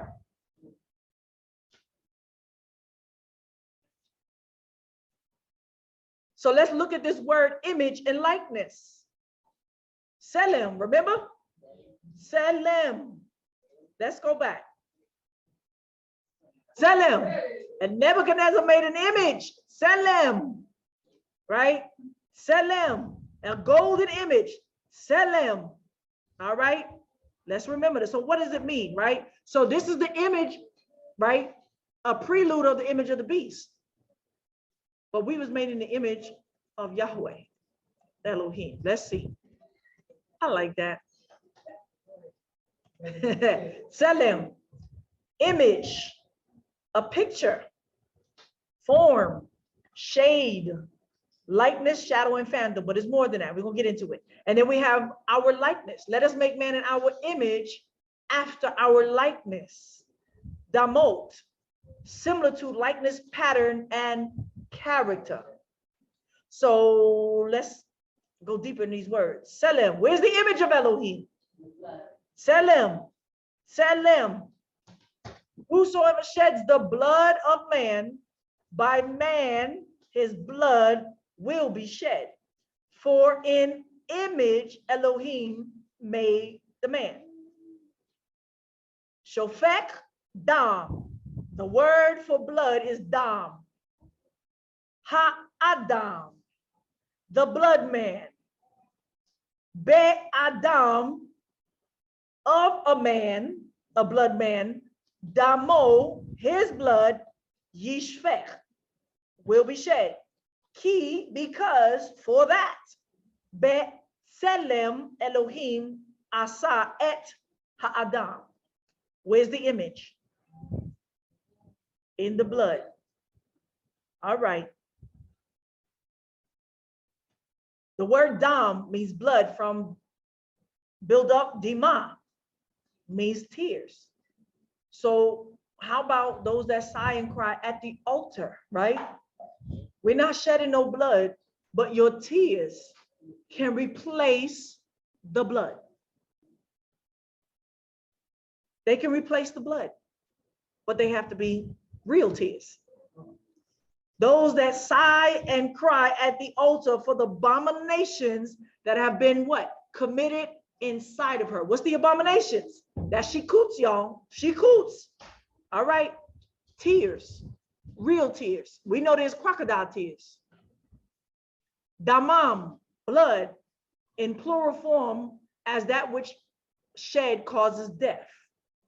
A man or an animal, by analogy, the juice of the grape. So we know why we drink the wine, the grape, especially in plural, bloodshed, drops of blood.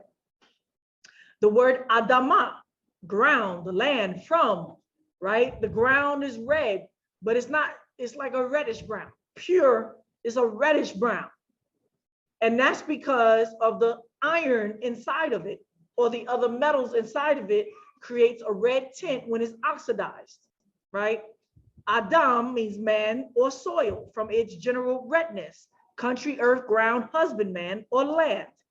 From the word Adon means red. Damot means likeness. So where's the likeness? In the blood. From Dama, to be like or resemble. So when you talk about twins, right, they look alike, it's because they share the same blood, but even more than that, the same cell, right?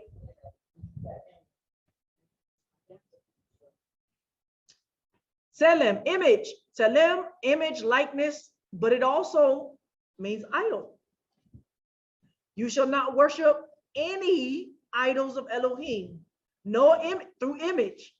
Where was the image of Elohim originally put? No, the image of Elohim, who was made in the image of Elohim? Adam. So therefore, Adam, should we worship the image of Elohim? That's what man is doing. We're like, hey, God, you God, I see the God in you, right? And they worshiping themselves, thinking, right, that they are Elohim. The image of Elohim was put in us. How about Adam, Elohim, man, made in the pure image before the fall, was supposed to be worshipped? But now that we fell in beast nature, we cannot worship man because it's mixed with flesh. So by the time you worship man, what are you worshiping? The image of Elohim or the flesh man? This is the difference why some was allowed to worship Yahushua and some wasn't, because they didn't understand what they was worshiping. Sel, in its root word, means shadow, shade, or protection. Silum is a photograph, meaning the dark light reflection of light, right? The negative and the positive of light. I know it's another better word for it. I ain't got it all in my. Tela means rib or side. And the rib was taken out of man. And why? Why the rib? Selah. Salalit is where the word silhouette comes from. Silhouette, just the outer frame of the image. Slil, I want y'all to hear this. Slil means sound, note, pitch, tone. Y'all see where this is going? Y'all, you see it, right? Image. We're going to be in the image of the beast or the image of Yah. Sel means symbol or harpoon. A symbol is the clinging, sharp sound, very sharp and distinct by metals, by different metals clashing. Or harpoon is a type of spear that they use for fishing whales. Yes, spear, right? Think about this. Image, the shadow, the rib, which is a bone. sound, note, and pitch, a ring. Where am I going with this image of the beast? Well, I read, and when the musicians come and play, he set up an image of gold, and when they play and they hear the music, the sound of the music fall. Something is going to be what? Recreated, born again in an image. Genesis 6, 19 and 22. 17 through 22. I, even I, do bring the flood of waters on the earth to destroy all flesh, having the breath of life from under the sky. Everything that is in the earth will die. But I will establish my covenant with you. You shall come into the ship, you and your sons, your wife, and your sons' wives with you. Of every living thing of all flesh, you shall bring 2 of every sort in the ship, to keep them alive with you.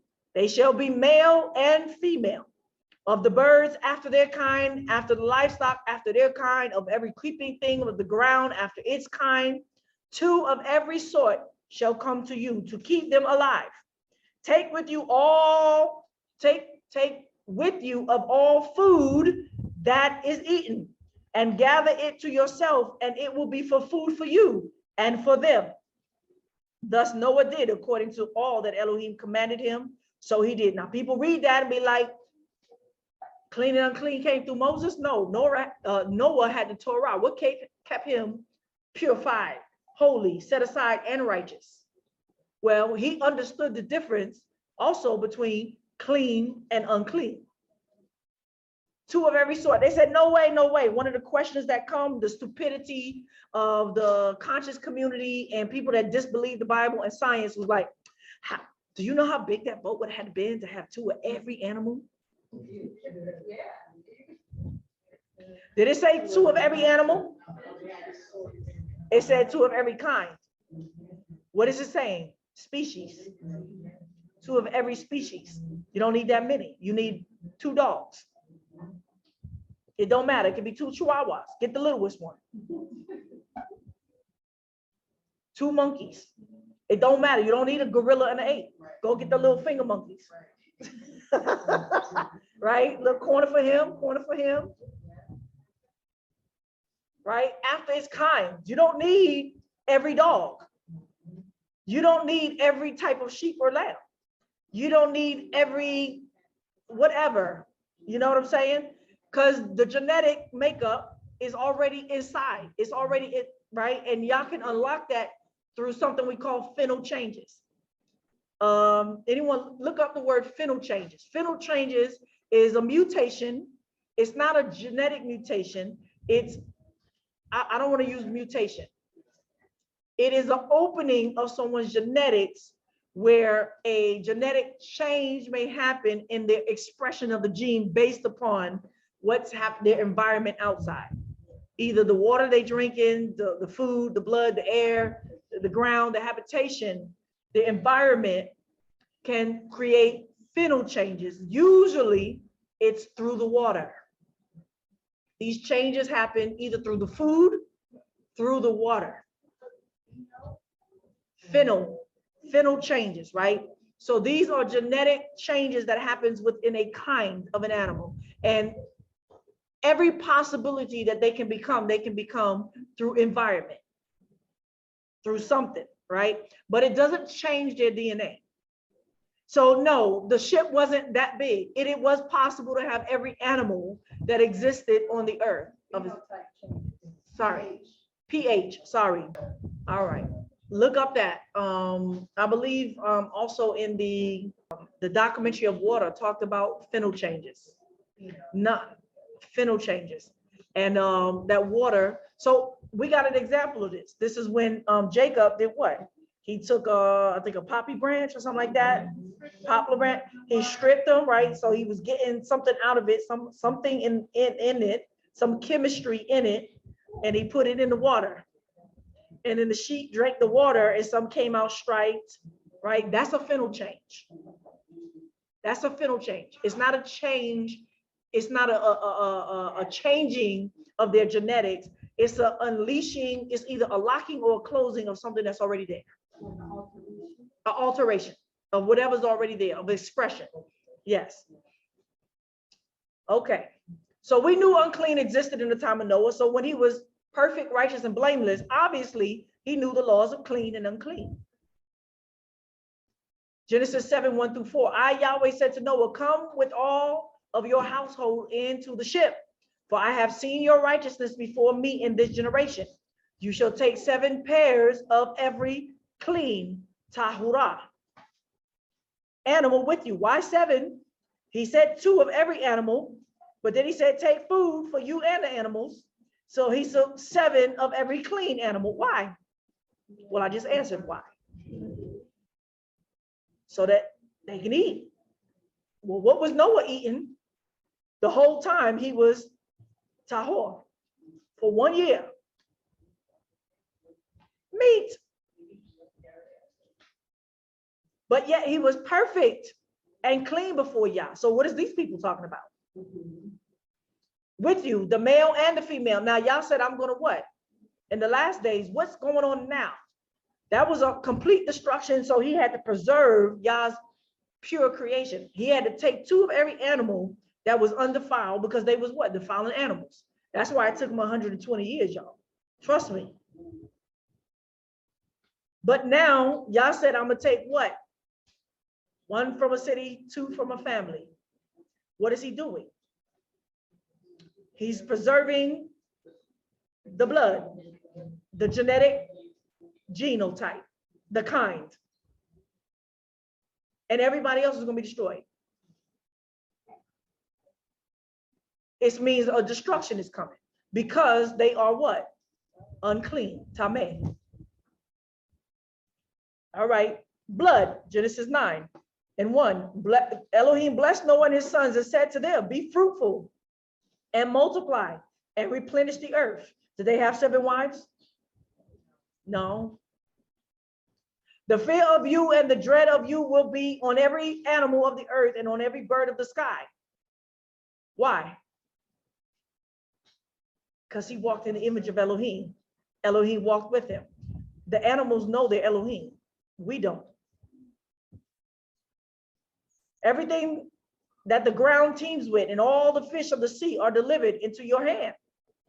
Every moving thing that lives will be food for you. As the green herb, I have given everything to you, but flesh with its life, that is its blood, you shall not eat. I will surely require your blood of your lives. At the hand of every animal, I will require it. And at the hand of man, even at the hand of every man's brother, I will require the life of man. Whoever sheds man's blood, his blood will be shed by man, for Elohim made man in his own image. Where's the image? Leviticus 3. I said 1-17, but I'm not sure what's happening here. This is a perpetual statute for the generations to come.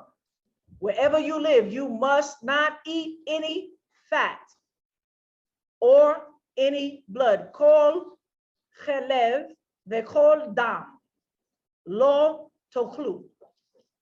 Now, when he says any fat, does he mean every single bit of fat that you would find in an animal? No, he makes it so clear when he says any fat or the blood. Let's get some understanding. You can never just read one thing. Yah does not teach like that, right? He gives, in other words, let me clarify myself. Keep reading and let me make the distinction. Just like he just didn't know, you'll see that Yah will make an absolute statement and people run with absolute statements, and it's not an absolute statement. If you keep going, you'll see that he's clarifying what he means, right? As he said, all beasts, and then after that, he said, oh, okay, well, there's clean beasts, take 7. And so Yah's word really reads like that quite often, where you'll see people just go up to the top. Christians do that and be like, no, you can keep reading. They be like, no, close the book. No, don't close the book, keep reading. Right? Leviticus 3:1-7. If his off, now I'm going into the law of clean and unclean, right? And offerings. What does this have to do? Blood and fat. If his offering is a sacrifice of peace offering, if he offers it from the herd, whether male or female, He shall offer it without blemish, tamim, meaning no genetic defect, before Yahweh. He shall lay his hands on his head of his offering and kill it at the door of the tent of the meeting. So we know why it cannot have a genetic defect. It's perfect, right? It's a clean lamb. You put your sin, you go to the priest and you what? Confess your sin before the priest. That's sound vibration, and that's also energy. Everything you hear is a witness, y'all, right? That's sound going out. Once you confess that, it's transferred into the ear. Anybody know how the ear work? Vibration, and it has got an electromagnetic, static, neuronic thing that takes it to the brain. Have you ever wondered how sounds make their way from the source all the way to your brain? Take a trumpet, for instance. When it's played, it makes sound waves in the air. The outer ear catches the waves, which then travel through a narrow passageway called the ear canal. The sound waves reach the eardrum, which is a membrane roughly half the size of a dime. They make the eardrum vibrate, which in turn vibrates 3 tiny bones called the malleus, incus, and stapes. These bones amplify or increase the sound vibrations and send them to the cochlea. The cochlea is shaped like a snail and is the size of a garden pea. It is filled with fluid, and the sound vibrations make this fluid ripple, which creates waves. Hair-like structures called stereocilia sit on top of hair cells and are grouped together as hair cell bundles inside the cochlea. The hair cells inside the cochlea ride these waves, and the hair bundles are moved. The hair bundle on top of the hair cell turns these movements into electrical signals. As the hair bundles are moved, ions rush into the top of the hair cells, causing the release of chemicals at the bottom of the hair cells. The chemicals bind to the auditory nerve cells and create an electrical signal, which travels along the auditory nerve to the brain. Different hair cells respond to different frequencies of sound. The hair cells at the base of the cochlea detect higher pitched sounds, such as a piccolo or flute. The hair cells toward the top of the spiral detect progressively lower pitched sounds, such as a trumpet or trombone. At the very top or apex of the spiral, the hair cells detect the lowest pitched sounds, such as a tuba. The auditory nerve carries the electrical signal to the brain, which interprets the messages as sounds that we recognize and understand. So now the priests are bearing your sins. How they bearing your sins? Because it's in their consciousness. It's in their minds now. It's not in their hearts. It's in their minds. Y'all know there's a difference between something in your heart and your mind. Right? Be like, oh, I don't want, can't get it out. Now the priest got to hear it. They bearing your burden now. They bearing your burden. Then the priest goes and takes his hands. Anybody know there's electricity come out the hand? And put it on the head of the goat. What we got going on? Transference through sounds and energy, which is the unseen fire, y'all. Right? Electricity. It's being transferred. He should put his hand on the head, but what does he do before he kill it? No, he's repeating the sins, y'all. He's putting the sins on the lamb. He's transferring it off of him and putting it on the lamb. So now the lamb is bearing your sin because Yah's spirit for vengeance, for sin is looking for what? It's looking for the sin, right? But where's the sin? How they get in the blood? Transference. Once it goes through the mind, it goes to the heart, right? And then that heart sends out a vibration message to every cell in the body, in the blood, and is bearing the sin. And so it needs blood. It's looking for blood. Any of y'all that did not watch my 4-part lesson on the sacrifices, because you just think that I'm going after Yaki and Malaki personally, please watch that. You will get some more understanding about transference, about blood, about land, about sin, how it's transferred, and what the sacrifices really was about as a secondary implementation to cover our sins. There is some great information to help you understand this. I'm not going to explain it all here. A lot of you didn't watch it, but I would say go back and watch it. Okay, and he offers, so it says, and kill it at the door of the meeting tent, and Aaron's sons, the priest, shall sprinkle the blood around the altar. He shall offer the sacrifice of peace offering, an offering made by fire to Yahweh. The fat that covers the innards, right, is hakerev, and all the fat that is on the innards and the 2 kidneys, haklayit, and the fat that is on them, that's above the flanks or the loins, keselem, hakisalim, and the fatty lobe, adrenal gland, right, ha-yiteret, on the liver, ha-kaved, above the kidneys, right, he shall take it away. So that is the fat that Yah is talking about.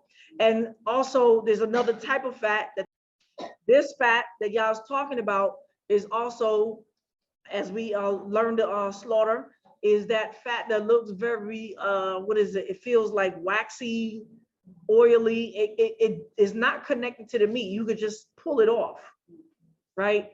That is not good fat to eat. That's what makes the stones. That's what makes gallstones and, you know, all those stones, right? Leviticus 3:1-17 at 5, Aaron's son shall burn it on the altar and on the burnt offering, which is on the wood that is on the fire. It is an offering made by fire of a pleasant aroma to Yahweh. If his offering for a sacrifice of peace offering to Yahweh is from the flock, male or female, he shall offer it without blemish. As if he offers a lamb for his offering, then he shall offer it before Yahweh. And he shall lay his hands on the head of his offering and kill it before the tent of meetings. And Aaron's son shall sprinkle the blood around the altar. And he shall offer the sacrifice of peace offering, an offering made by fire to Yahweh. Its fat, the entire tail fat, ha'aliyah, he shall take away parallel to the spine or the rump bone, ha'etzah, and the fat that covers the innards and all the fat that is in the innards, and the 2 kidneys and the fat that is on them, which is by the loins, and the cover on the liver, with the kidneys, he shall take away. The priest shall burn it on the altar. It is the food of the offering made by fire to Yahweh. I'm gonna show you pictures. 12. If his offering is a goat, then he shall offer it before Yahweh, and he shall lay his hand on the head and kill it before the tent of meeting, and the sons of Aaron shall sprinkle its blood around the altar. He shall offer it from it as his offering, an offering made by fire to Yahweh. The fat that covers the innards and all the fat that is on the innards, and the 2 kidneys and the fat that is on them, which is by the loins, and the cover on the liver, which with the kidneys, he shall take away. The priest shall burn them on the altar. It is the food of the offering made by fire for a pleasant aroma. All the fat is Yahweh's. It shall be a perpetual statute throughout your generations in all your dwelling, that you shall eat neither fat nor blood. Okay, so the word innards, chambers, belly, midst, inwards, entrails, reins, inner thought, heart, mind. These words, right, hakelit, right, also means your inner thoughts, your heart, your flanks or your loins. Hayoteret is the adrenal gland. Some people say it's the gallbladder. Ha-kaved is your liver. Ha-kerev is all of the inwards, like your stomach and all of that. And ha-aliyah is the rump. Let me show you pictures. Okay, so we got the pictures. Of course, this is human, but that's the liver. That is the adrenal glands, what is the fatty tissue, the kidneys, the stomach, that's all the entrails, all of the fat. I believe that's the prostrate, above the prostrate or something like that. And all the fat that is around these areas. Yah says don't eat. But when you open up a stomach, there's also something called the caul, which is also a fatty substance too, that has like that can be stretched out like skin, like a thin skin, and people usually use that for sausages. We're not supposed to eat that either, called the caul, right? Yeah, well, something is called the caul. I should have put a picture, but you'll get it off of the whole stomach lining and the, like it's you rip it off, right? But you can stretch it out. It's very thin, and people wrap their meat. Yeah. So this is the fat tail. All lambs have a tail, but all lambs don't have a fat tail. As we came here, we discovered the fat tail, right? That you make, basically all of that fat is what we make tallow. So if it's not for a sacrifice, then we are allowed to use it for tallow, but not for eating, for your hair grease, right? But all of y'all in Babylon, America, you know what y'all using it for? What y'all using in place of kosher tallow? Pork grease, glycerin from the pork. That's what y'all are using in your toothpaste, in your grease, in your hair, in your slick back, in your whatever you're using, in your lotions, in your hair products, in all your skin products, in all your soaps. Y'all are not using what y'all told us to use. Y'all are using pork fat. Unclean, right? So this would be the tail, and this will be all the fat that you would find in the innards here. Okay? Picture's worth 1,000 words. All right, continuing on. Leviticus 7:22. Yahweh spoke to Moshe saying, speak to the children of Israel saying, you shall eat no fat of bull or sheep or goat, the fat of that which dies of itself, and the fat of that which is torn by animals. So when something is torn by animals, how does animals kill each other? When it says torn of animals, it means what? Strangled. That's where Paul is saying nothing strangled, right? Animals strangle each other. May be used for any other service, but you shall in no way eat of it. For whoever eats the fat of the animal, of which men offer an offering made by fire to Yahweh, even that soul who eats it shall be cut off from his people. You shall not eat the blood, any blood, whether it is of a bird or of animal, if any in any of your dwellings. Whoever it is who eats any blood, that soul shall be cut off from his people. All right.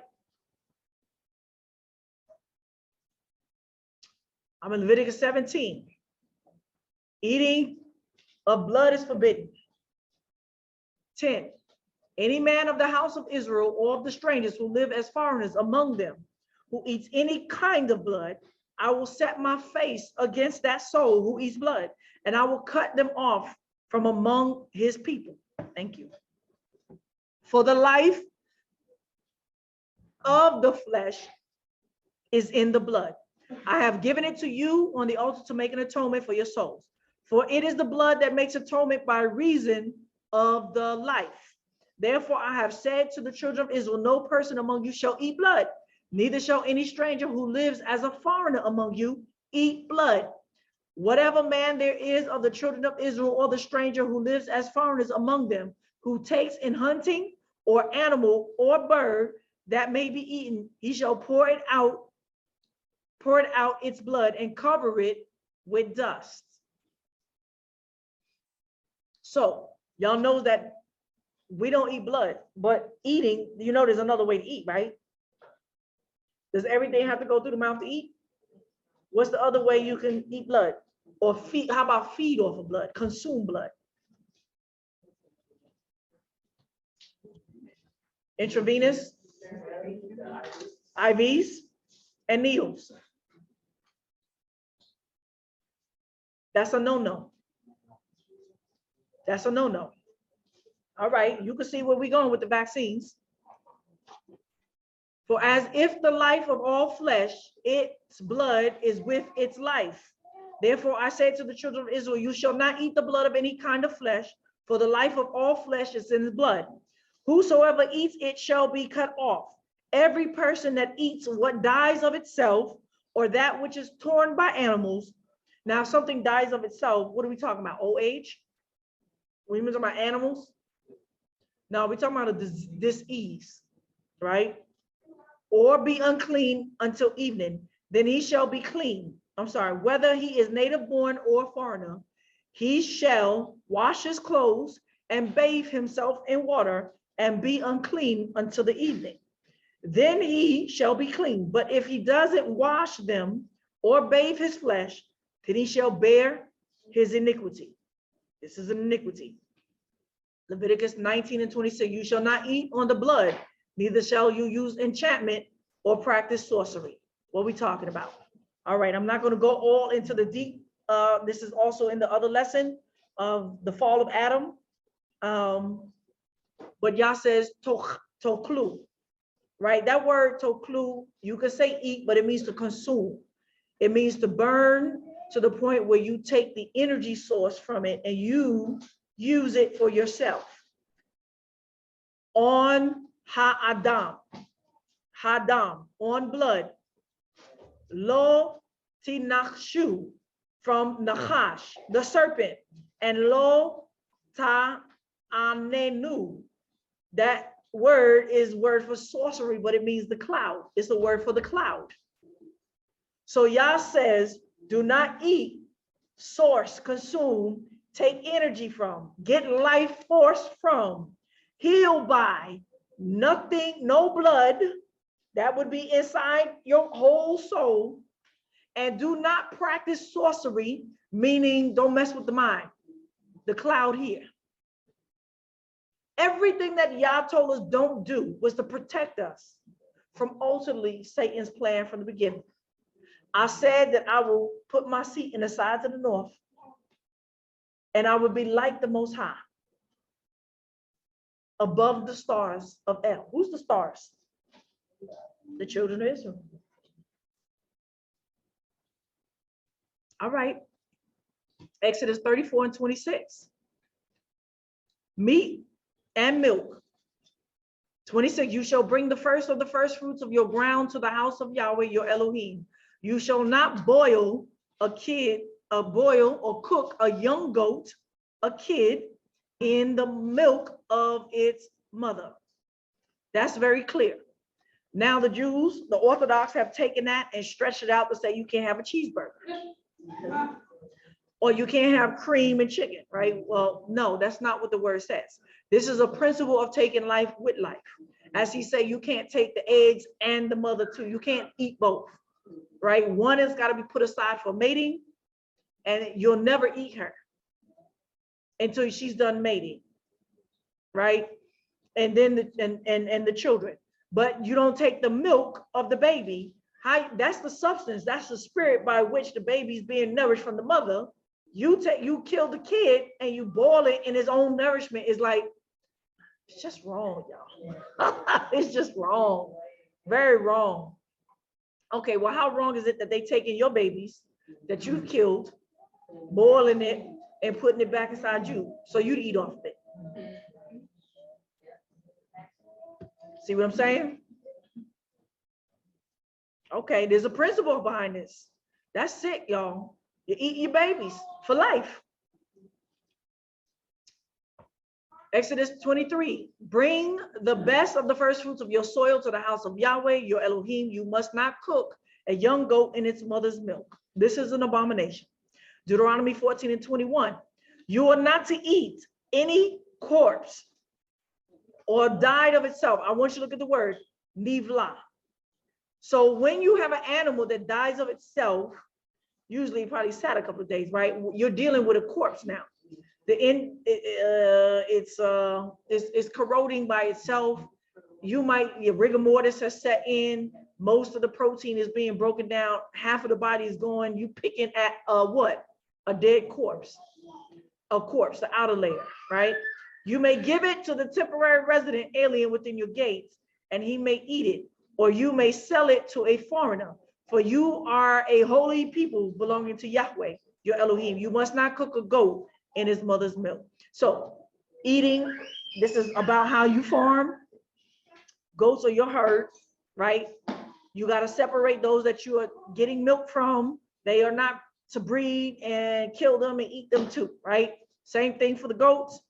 And once again, anything that dies of itself or that is dead, the word is nivla. I want y'all to remember this word because it actually means corpse, right? Corpse. We're coming back to these words. I'm going to show you the connection. I got to pull these things out. Deuteronomy 14, starting from 1, clean and unclean animals. Now, before I go into this, all of y'all that have been with me for that long know that when I first did this, it was inspired halfway because there was a few people on my board who were vegetarians or vegans, either way. And there's a lot of teachings going out there by some groups that says that chicken is an abomination. All right, so I didn't want to do this all over again.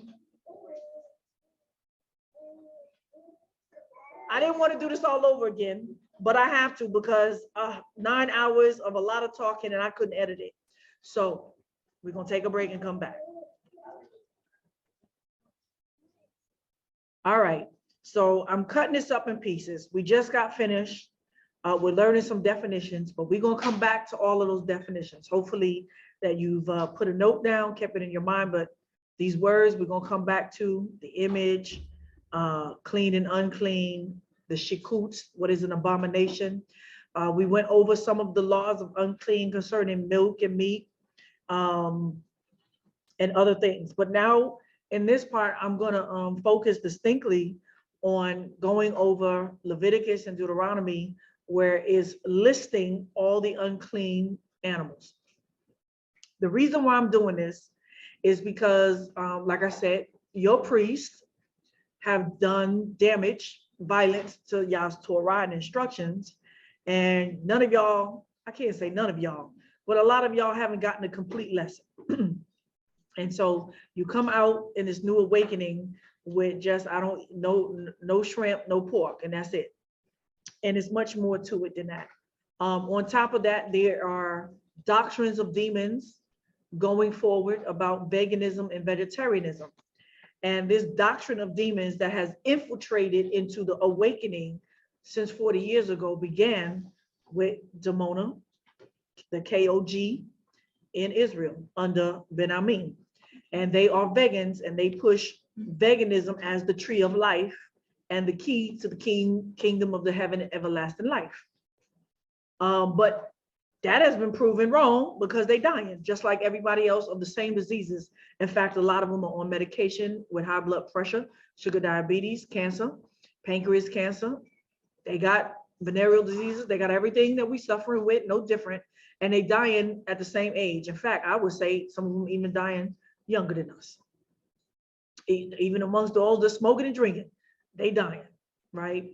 Now, with that being said, I said it before that Demona has influenced a lot of the new awakening and the old awakening on two doctrines, and that is multiple marriage, which is really fornication, because it's hindering marriage, meaning that you don't have to go through legalization to be married, that you don't have to be subject to law of the nation you in for your marriage to be valid in the eyes of Yah. And so they marry each other according to their own institution. And then they're in countries where this is not even permissible to have more than one wife, like in America, like in Israel. And they got 6, 7, 8, 9, 10 wives and 1,000 kids. Don't nobody know who mother is who, everybody's auntie, everybody's imam. And then they divorcing and marrying within a small community on top of that. So there's a lot of switching and a lot of that going on, and a lot more going on with that. So they have influenced just about the whole movement to go ahead on and push on forward, thinking that the kingdom was going to be 7 wives, one man. And I have yet to destroy that, but I will, because that's not what that says or it means. The kingdom is nothing about marriage. It has nothing to do with marriage. It has nothing to do with eating or drinking. And this is why these are two doctrines of demons. And taste not, touch not, thinking that they're holier because they don't eat meat. I'm very familiar with their doctrine of why they push it, how they push it, but it's proven to be a lie. But we still have idiots like Malaki and Yaki inside of Malaki that still want to pick it up and believe that they're gonna do better. Right? It's not just our people, it's all of these people have been trying this doctrine of life, thinking they discovered the mystery of the Garden of Eden. And they reading it like a first grade book, fruits and trees and leaves and stuff, right? The most mystical book ever. And it was just that simple. It's just about some fruits, nuts, and berries, right? Okay. The kingdom of heaven is about fruits, nuts, and berries. And if you only eat fruits, nuts, and berries, you're going to live forever. You'll never die. Okay. So anyway, Demona has what I would call off branches, offshoots, um, octopus arms, and splinter groups, splinter cells of their group. You won't necessarily recognize them unless you understand what makes them the fundamental doctrine of Demona, which is multiple wives. They say Yahweh, that's very distinctive of Demona, and they push the veganism or vegetarianism. But Demona has a twofold doctrine that you don't have to be vegan if you're not in the land, or vegetarian, but they still do push you to promote in your eating veganism to some point. Their doctrine is that you should not shed blood on the land, which is inside the borders. So once you come inside the borders, they say that you cannot eat meat at all. But if you're outside, so there was a video that was sent to me over about 2 years ago. It's on Facebook. I might put a clip up here so y'all can refer to it and go listen to it. It's crazy. Where an offshoot of Demona, a branch of theirs called Local Lands, that's ran by Brother Asa. I know him personally. We don't speak any longer. We had a falling out. But they are like sometimes vegetarians, sometimes vegetarians. And so they have picked up some kind of doctrine where, of course, they grow their own meat and everything. They farm their own cows and ducks and whatever they eat, right? Not ducks, but their own meat. And so they might eat every so often. I don't know exactly what the doctrine is, once a month, twice a month, right? But if he says it in his video, and he feels that after they eat it, that they need to cleanse now for 30 days or so, something like to that effect. Don't quote me on it. You can go back and refer to the video. It's been 2 years since I've seen it. But this is what inspired me to put this lesson out in the first place, because in that, what was the title of it wasn't teaching about clean and unclean. It was trying to prove that chicken was the great abomination. Chicken is an abomination, and everybody that eats chicken is unclean, don't have the Holy Spirit, can't have the Holy Spirit, Yah's not with them, and is an abomination walking. And eating chicken is wicked, and you nasty if you eat chicken. And so he's going into the words in Hebrew through Leviticus and trying to break down these words in Hebrew, and he is misapplying the Hebrew language, and he's botching it up by looking at the dictionary. Some words mean what they mean, some of them he's making it up, some of them he's like making his own characteristics of what he feels it means. And he basically told people that Yah tells us to shamar, right, which means to guard or watch, and that meant to watch the animals, their nature. And this is how you could tell what's unclean. So he's this is a Demona trick. I mean, they can twist up some Bible like nobody's business. And basically, Yah has commanded us to watch the animals, to look at their nature. And if you see beast nature and all of this, that means they unclean. All right. Here it is, Israel. His name is Dean Parker. He's from Local Lands. Found the videos about 2 hours and 40 minutes. Fully on them. So how do you guard and protect Moses saying, don't eat birds that lacerate? You go and find every single bird that with its pointy beak will punch a hole into something. See what I'm saying? That's how you determine what fowls to eat and not to eat based on the first word. All right, well, let's stick it with the nature of the chicken. I can speak from experience, all right? My family owns about 500 chickens. So I've had the privilege of observing chickens on a day-to-day basis for longer than 5 or 10 minutes. Trust me, way longer than 5 or 10 minutes. Most of you have only seen chicken in your grocery store shelves, refrigerator shelves, or a video, if you Google the video. Some of you only Google a chicken video because you got me and maybe very minimal other brothers saying don't eat a chicken, and thus and so is why. Then you go and look up a live chicken. But most people don't look up live chickens. They have no idea what type of nature they are of. You might think a chicken is a docile, well-natured creature, and no, the chicken fit every single thing on it, probably except for throwing down into the sea environment.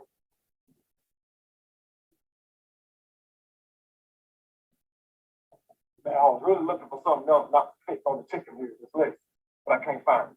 Let me look one more time.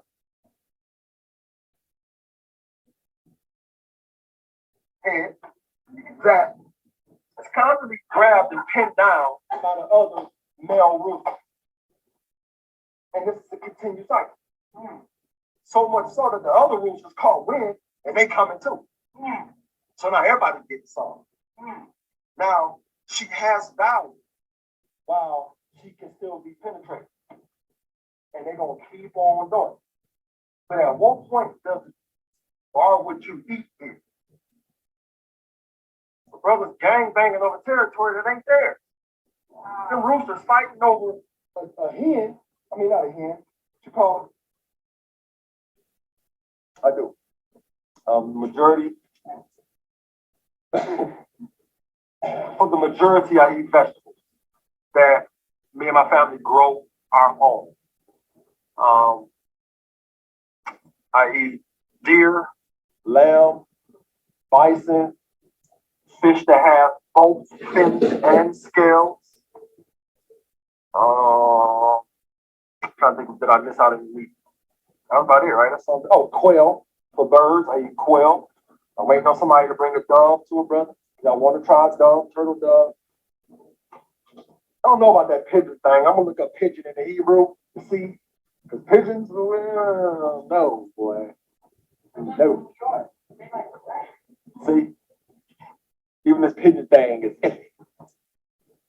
But yes, I do eat meat here and there. It's not often because it's said that when you eat beef, there's a 30-day breakdown for it to clear your body. So for that reason alone, I don't eat beef all the time. I try to stay conscious of when was the last time I ate it to make sure my system is clear from it. Or I might do a detox just because I might binge on the weekend and just eat a whole bunch of beef that weekend, have a steak one day, a burger the next day. Or if we have certain volunteers out at the farm, we slaughter our own cows. And let me tell you something. Geechee farmers' cows, they probably eat better than you. Adaya probably eat meat, beef, once every, or I might binge a weekend, once every 7-8 weeks, something like that. Takes 30 days for it to cycle through. So I ain't saying I won't enjoy a steak or I won't eat a fat burger, but it won't be like back to back like that, like people eat every single day. The Bible said that causes sickness. You can't have all that meat in your body. Your body wasn't made for that.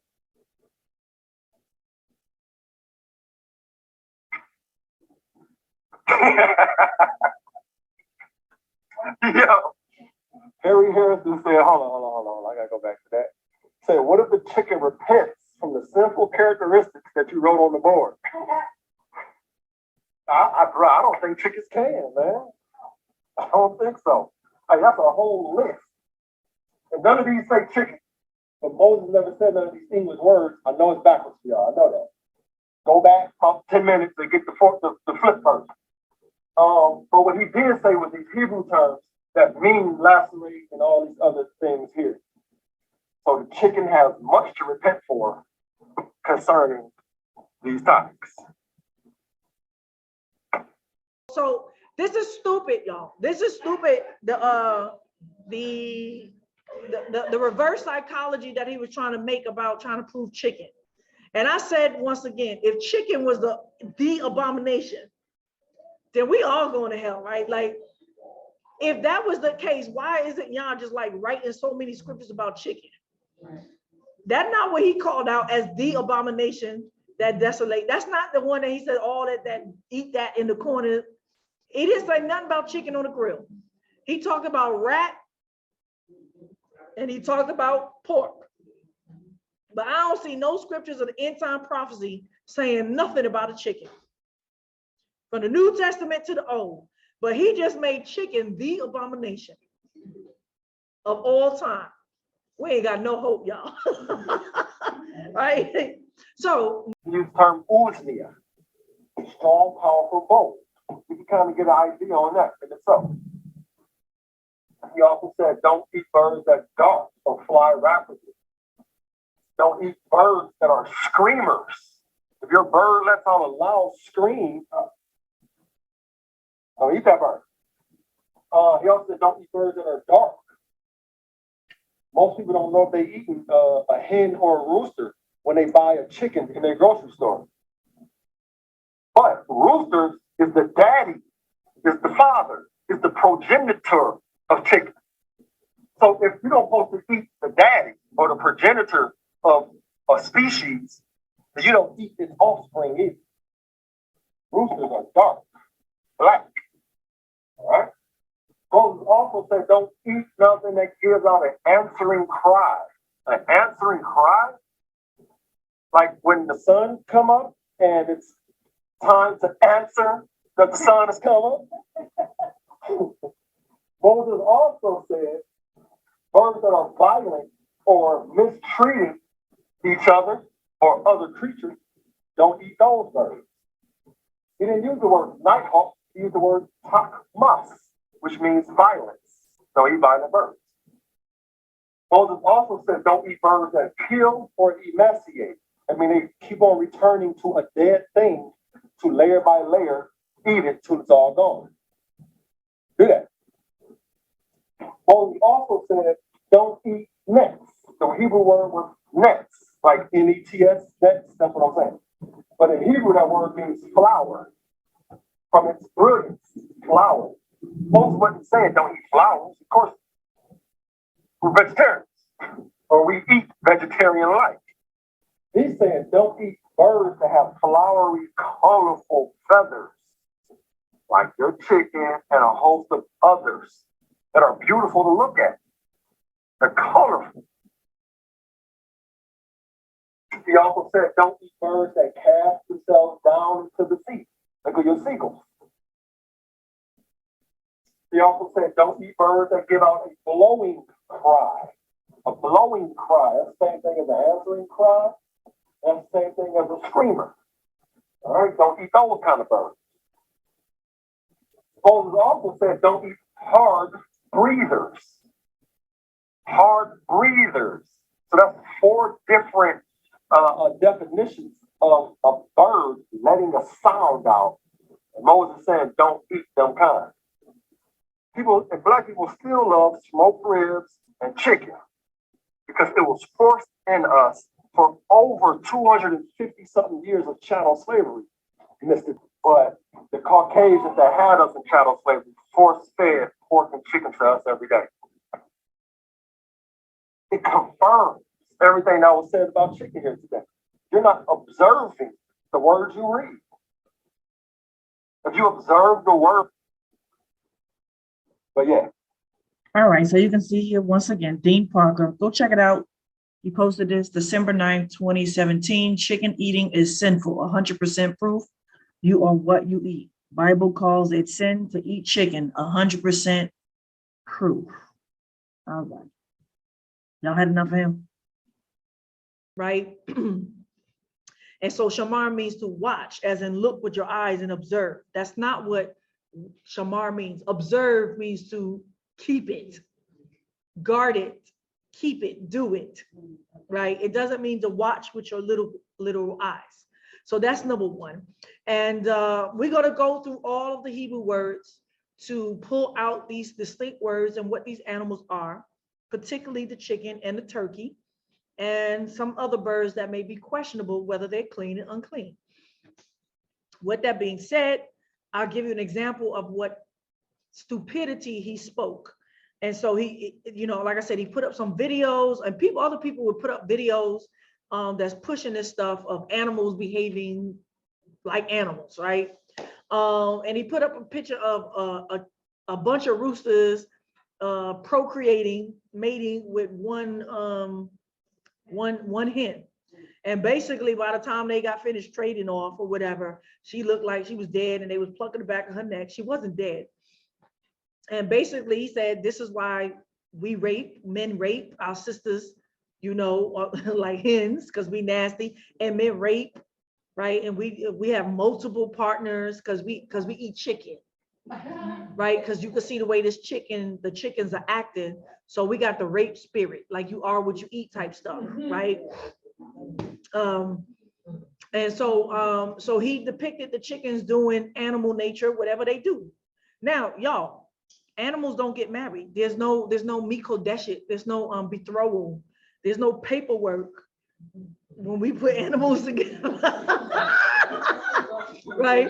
And there are a few animals that's monogamous, but that's not by our, most animals are not, right? There's no holiness to animal lust, and there's no rules of Torah. Y'all did not give animals a Torah. He gave them an animal instinct, right? And they stay with an animal instinct unless you start messing with their minds. Like, so how about you mess with the chickens and it got your beast nature? How about that, right? If you want to call it rape, right? Now, what animals do is all that sexual stuff is beast nature. All that we do in the human body is animal lust and animal nature to the core, to the root of it. And what was stupid about it is that, so he sees the chicken laid out and they plucking her neck, and they said to the point where there's blood coming out her neck, right? Well, I would ask you all that's watched that video, or people are using that video to manipulate your minds. If your child, innocent, not understanding the nature, walks in on you and mommy or you and daddy, what is that child gonna think? What's the child gonna think? They're gonna think that daddy is abusing mommy or beating up mommy or hurting mommy, and mommy's crying and she's dying. And the baby's gonna start crying, or the children gonna start crying, like, why you doing me? Stop it, right? They're gonna be like, stop it. And all they see is violence. All they see is violence, not understanding the nature. So you want to talk about, okay, so they switch it off and the roosters is plucking her neck to the point that where they drawing blood. Okay, well, what is that called in human behavior? Hickeys. That's what y'all do, right? Y'all go and suck it on each other's neck till you draw out blood, and you be like, oh, that feels good. And it's your little trademark. Look, I got picked. I got plucked. Right? And so that's all animal nature at the end of the day. And that is the stupidest thing ever. That is just stupid at the end of the day. Right? And so y'all stop letting people play on your lack of knowledge and understanding the beast world and understanding human nature and what Yah has commanded. Okay, so this is part 2, clean and unclean, where I'm going through all of the animals and Yah's word on that. Okay, here we go. So I'm in Deuteronomy 14:3, 20 through 21. Well, I don't know why I keep saying 3 through 21. 1, you are the children of Yahweh, your Elohim. You shall not cut yourselves nor make baldness between your eyes for the dead. For you are a holy people to Yahweh, your Elohim, and Yahweh has chosen you to be a people for his own possession above all peoples who are on the face of the earth. 3, you shall not eat any detestable thing. So this, the word here is to'eba. Remember we saw the word to'eba and shikuts. Pigul, to'eba, and shikuts. To'eba is detestable thing. Sometimes they'll say abomination thing, but shikuts is more correct for abomination. These are the animals which you may eat. The ox. Now, all that I have in parentheses here is what the Septuagint reads. And when I say the Septuagint reads, not properly what the Septuagint reads, it's the English translation from the Septuagint. So the translation may not be correct. No different than translating from Leningrad Codex or, the Masoretic text. But I want everyone to know that I'm going straight to the Hebrew, and defining these words. So I'm only showing you what the difference is in the translation, the English translation from the Greek Septuagint. The ox, it says the calf of a herd. The sheep, it says the lamb of a sheep. The goat, the kid of goat. 5, the heart. The word is iyal. In Septuagint, it says stag. And the gazelle, Septuagint says doe. And the robot. And the ibex, which is Septuagint says wild goat. And the pygard. And the buffalo. And the cameos. The Septuagint says camel leopard. Now, some of this stuff I haven't looked up. I didn't do all the pictures of what we can eat. But right now, that's not important. We eat chicken, turkey, beef, and lamb. That's where we at right now, and fish, right?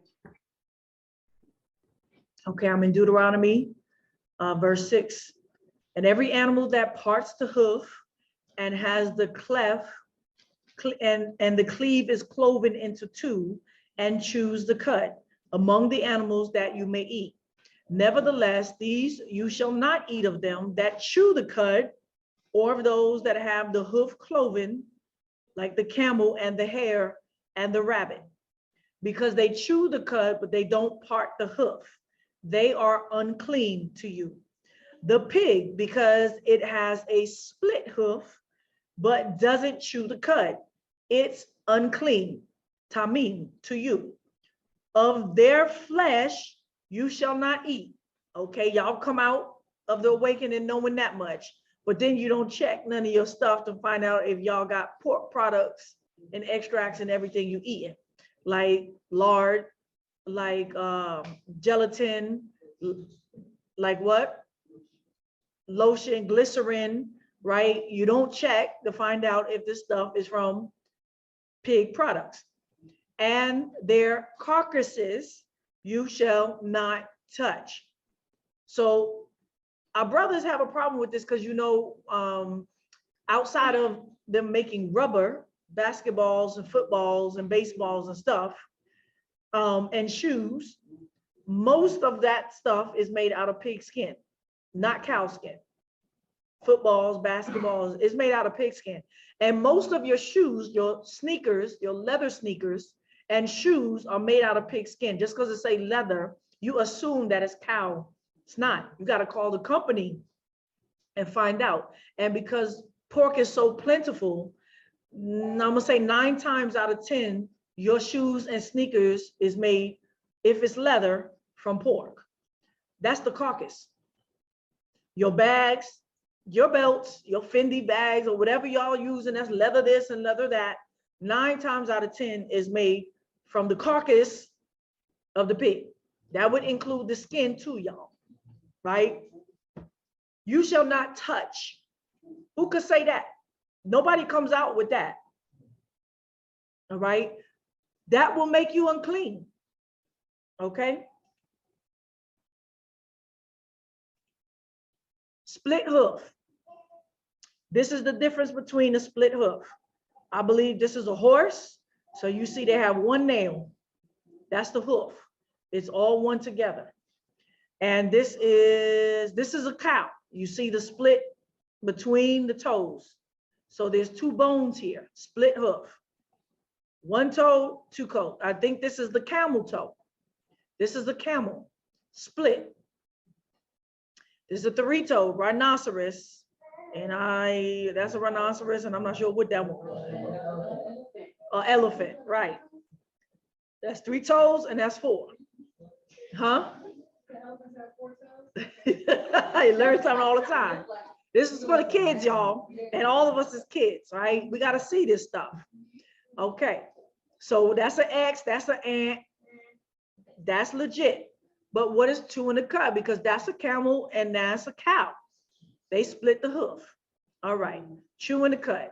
Well, let's see the video because they can do better than me.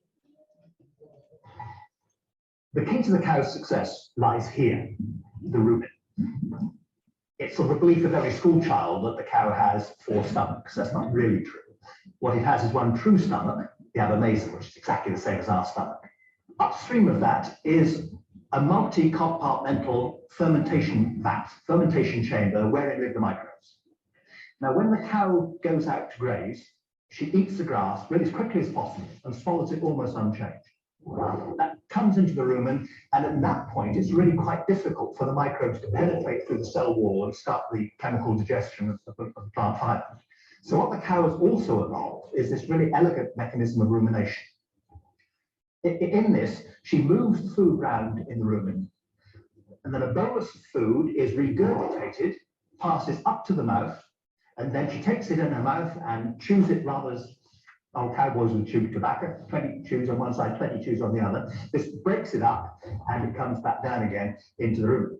The microbes, having done their work, then are passed out of the fermentation chamber into the abomination, where they heroically die and give up their lives to provide protein for the cow to produce milk and meat for ourselves. Okay, y'all got, that's chewing the cud. So basically pigs and stuff just gobble, gobble, gobble, and that's it. There's no breakdown of the food. That's why when we eat like that, we like, stop eating like a pig. Yeah, where you don't chew your food, right? That is on the way unclean animals eat, and we shouldn't eat like that, because when you do that, you cannot break down your food properly. Okay, am I recording? Yes, I am. All right, so the next video, a little bit more of a demonstration of animals that chew the cud are called cud chewing animals. Not only cow, herbivores like the buffalo, the horse, the goat, the sheep, the deer, and the giraffe also first swallow the food without chewing them. Later, they bring the swallowed food back to their mouth and chew the cud well, and then again swallow it. So, herbivores like a buffalo, a horse, a goat, a sheep, a deer, and a giraffe are all cud chewing animals. okay. So now we got a test. Can we eat buffalo? We can eat buffalo. Can we eat a horse? Why? It doesn't have a split hoof. Can we eat a goat? Why? Can we eat a sheep? Why? Can we eat a deer? Yes. Why? Can we eat a giraffe? Yes.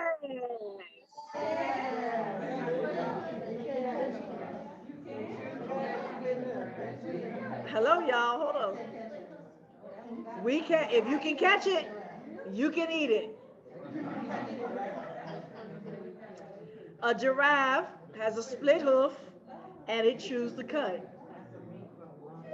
That's a meat for like a year, y'all. Well, go ahead and try to catch it. Good luck.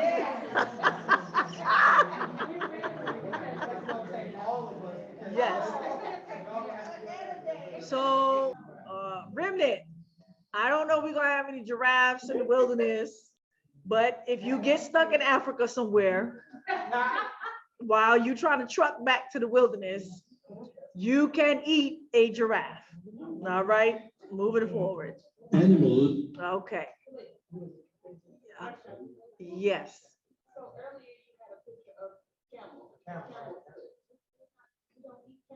No. So I would, yeah, the camel. So let me go back and read it. It says, every animal that parts the hoof and has cleave its cloven into two and chews the cud of other animals, that you may eat. Nevertheless, these you shall not eat of them that chew the cud, or of those who have the hoof cloven, like the camel and the hare. Okay, so it's just putting it, and the rabbit, because they chew the cud but don't part the hoof, they are unclean to you. The pig, because it has a split hoof but doesn't chew the cud, it's unclean to you. Of their flesh you shall not eat, and their carcass you shall not touch. So they chew the cud. A rabbit chews the cud. A camel, chews the cud. They don't have a split hoof. A pig has a split hoof, but it doesn't chew the cud. It has to be both. That's what it's saying. The carcass you cannot touch. Does that mean the rabbit also? Yes. So like the lucky foot that everybody was walking around with, y'all was all unclean. Probably was a demon around. Good luck, right? That's the carcass. That's unclean. All right, Deuteronomy. What is this?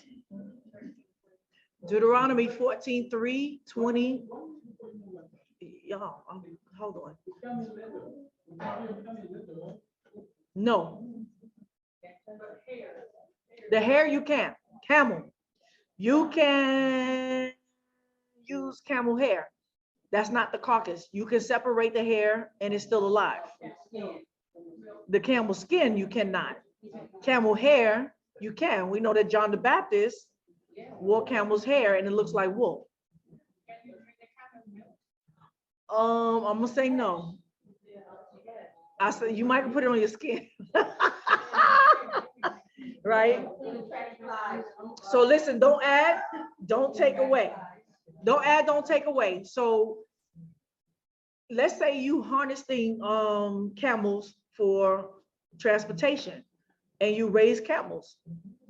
So you're gonna touch the milk sometime, right? Are you unclean because you got some camel milk on you? Yes, we ride camel, but camel milk. No, you can't consume. Don't add to the word of Yah. It doesn't say you can use camel milk for your creams. It doesn't say that. It's still alive. It doesn't say don't touch the milk, you unclean if you touch the milk. You don't eat the milk. That's something different, right? But yes, you can, you can use camel milk for the creams because we know they do that here, right? Some of the lotions and stuff have used goat and camel milk. But no, you cannot drink camel milk. Don't get it in your mouth by mistake.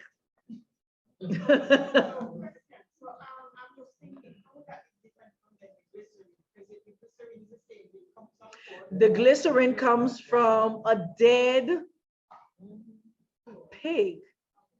Milk does not come from a dead animal. It comes from a living animal. And it's not unclean if you touch it while it's alive.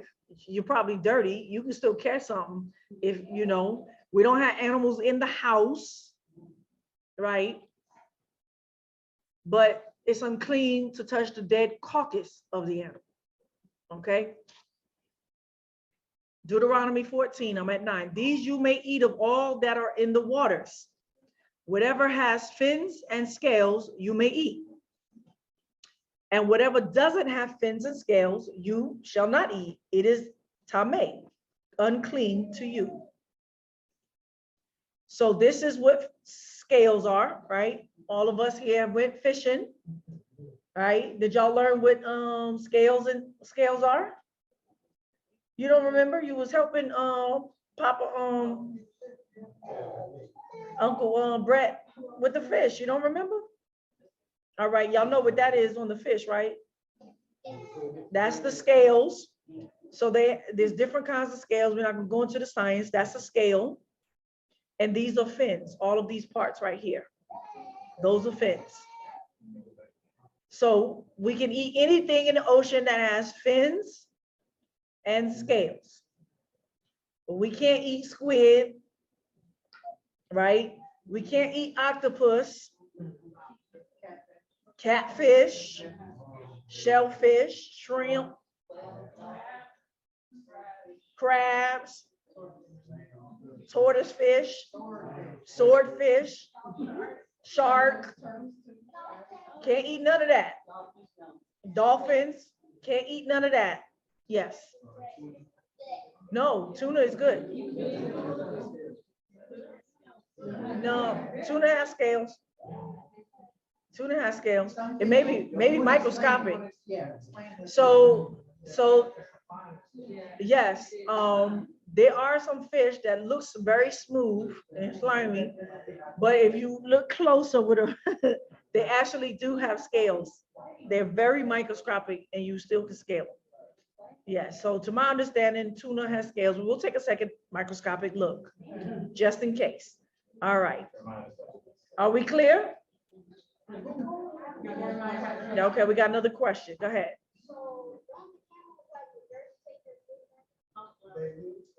They chew the cud, but they don't have a split hoof. Yeah. All right, so now we're going to go over the words in Hebrew. Let me move this out the way. I don't know if that moved it out the way for them, but it did for me. Deuteronomy 14. Anyway, I'm extracting these words. So one of the errors that he made, and it's not an error, it's deception. It's deception. It's not error, it's deception.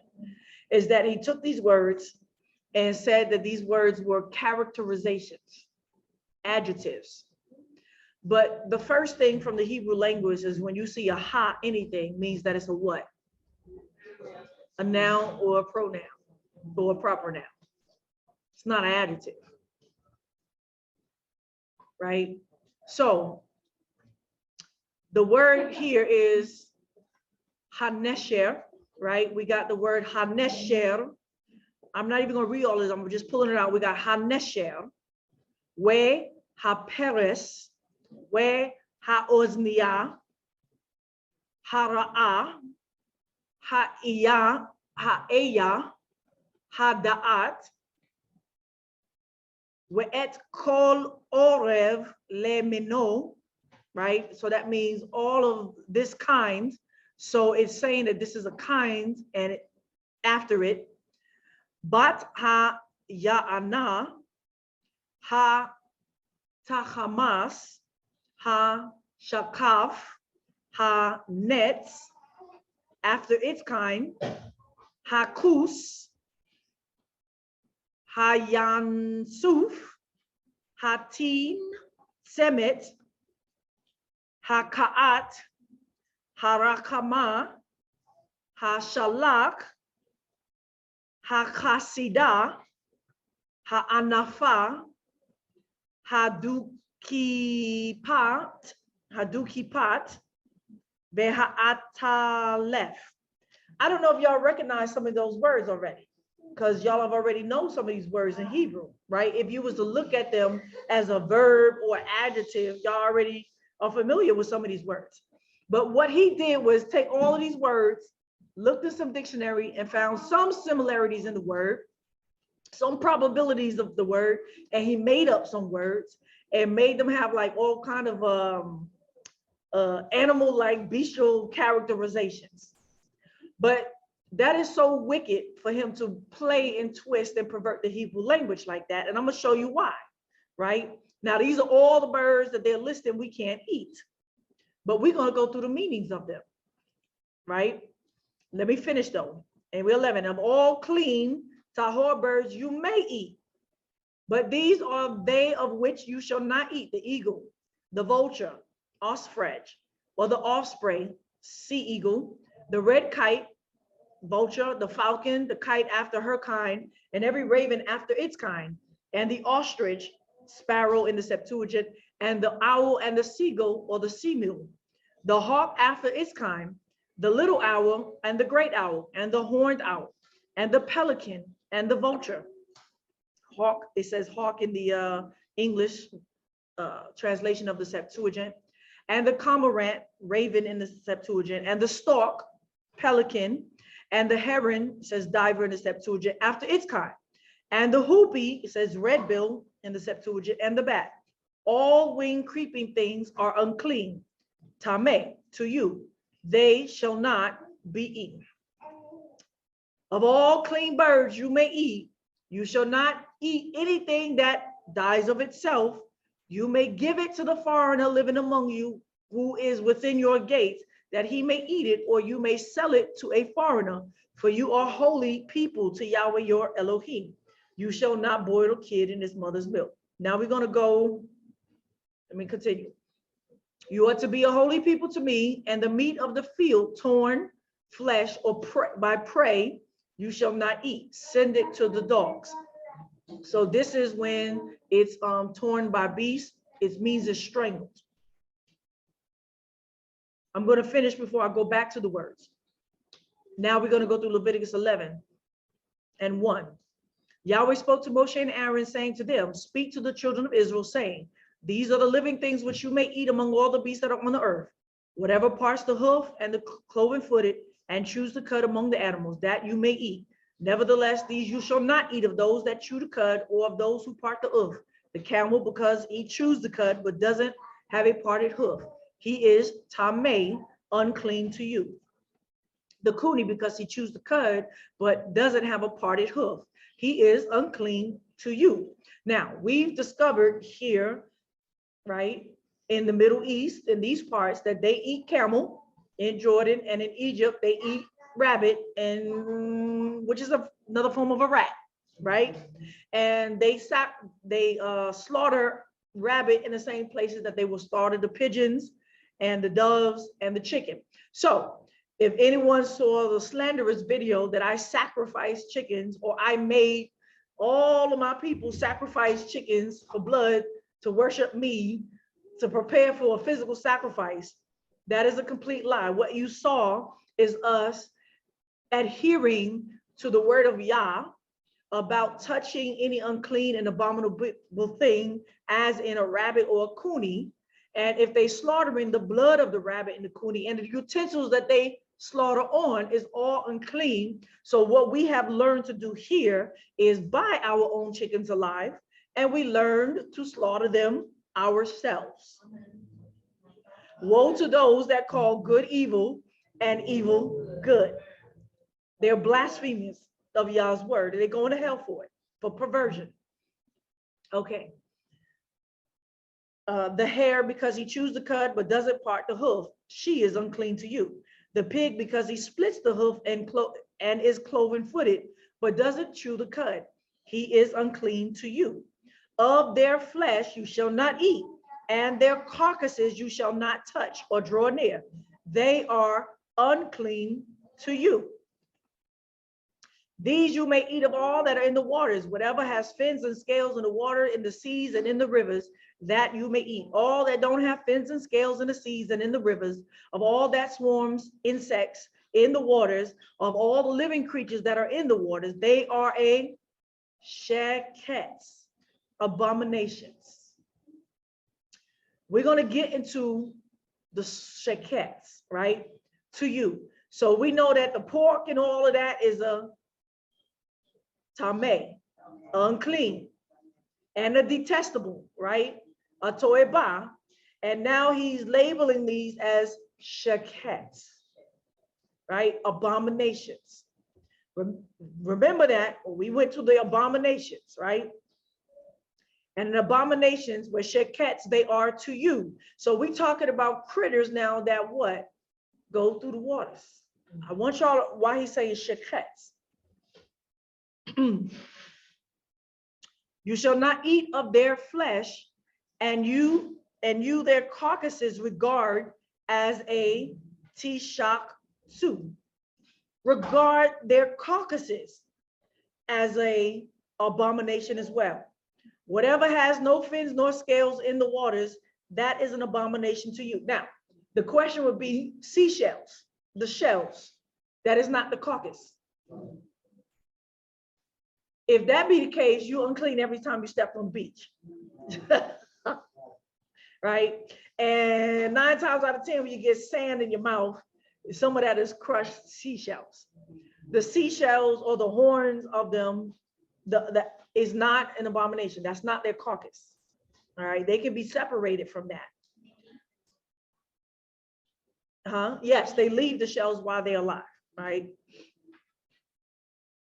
These you shall regard as an abomination. Tishak su, sheket, among the birds. They shall not be eaten. They are an abomination, but Babylon has become the cage of every defiled and unclean bird. Spirit.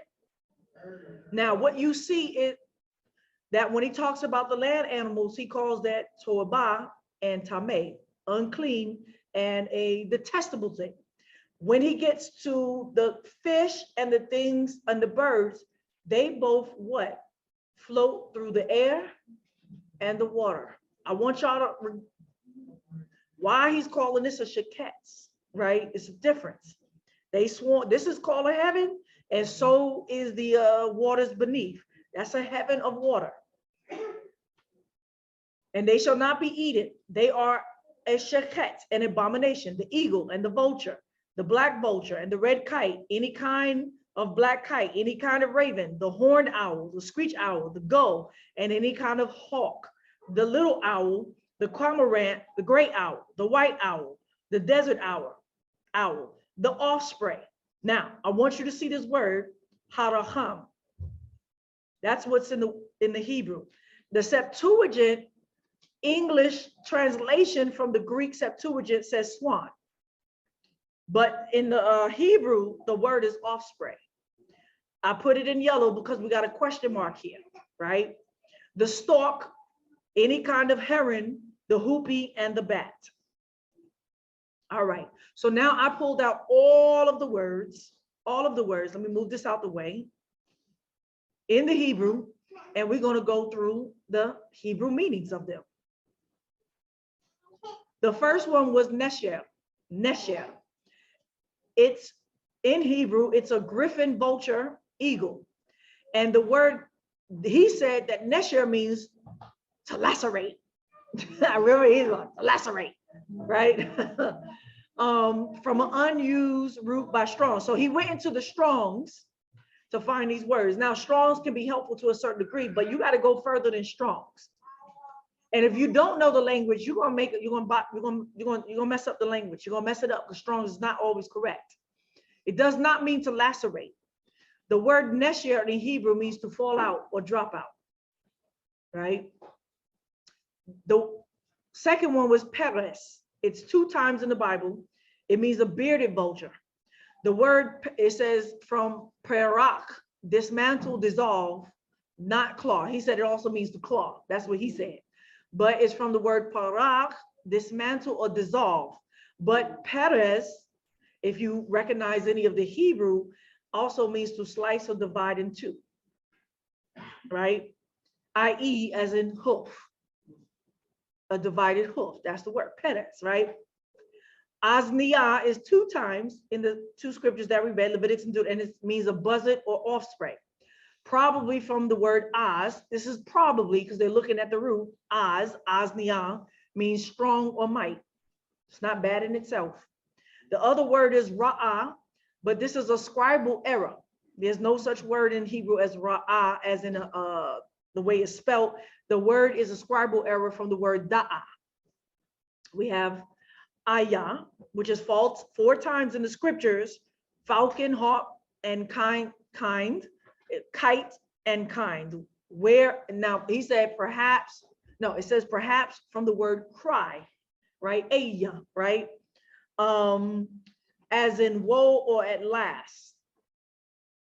But it also ayah in the spelling, the word in Hebrew can mean where or how, right? Da'ah is the word that ra'ah was scribbled error from. Da'ah or deya means kite, vulture, or falcon. From deya, da'ah, swoop down or glide or fly. So you could see that if you want to use the words as a character, first of all, they're not characters, they're like verbs, right? Some is verbs, and some might be adjective, but they're basically verbs. And of themselves, they're not wicked. They're not evil. They're not bestial in nature, right? Oreb is 10 times in the scripture as raven after its kind. The word oreb comes from the word black as in raven, as in dark, mixture, pleasant and sweet, from erev, like erev tov, good evening, as in dark night. So erev is a mixture of light and darkness, right? Bat ya'ana, 10 times in the Bible as ostrich. And ya'ana, it says perhaps greed, but that's not what it means. It means reason or purpose, right? The reason, ya'ana. Takmas, 2 times in the scriptures, is male ostrich or owl. From Hamas, which means violent or robber. Okay, that's a bad one. That's a bad one. All right, oops, we got one. right? And then we got shakaf 2 times. This is the one that is also debated. And in the Hebrew, the word shakaf means sea mule or goat. Shakaf means a sea mule or goat. It does not mean cuckoo or cacao. Now, even if you wanted to say that that's what it is, that is not a chicken. We're going to get to what that is. Therna fluvitilis. But we're going to go into, I got pictures. From an unused root to peel, i.e. emaciate. He liked that one, emaciate. Right? He liked that one. He's like, they. All right, moving forward.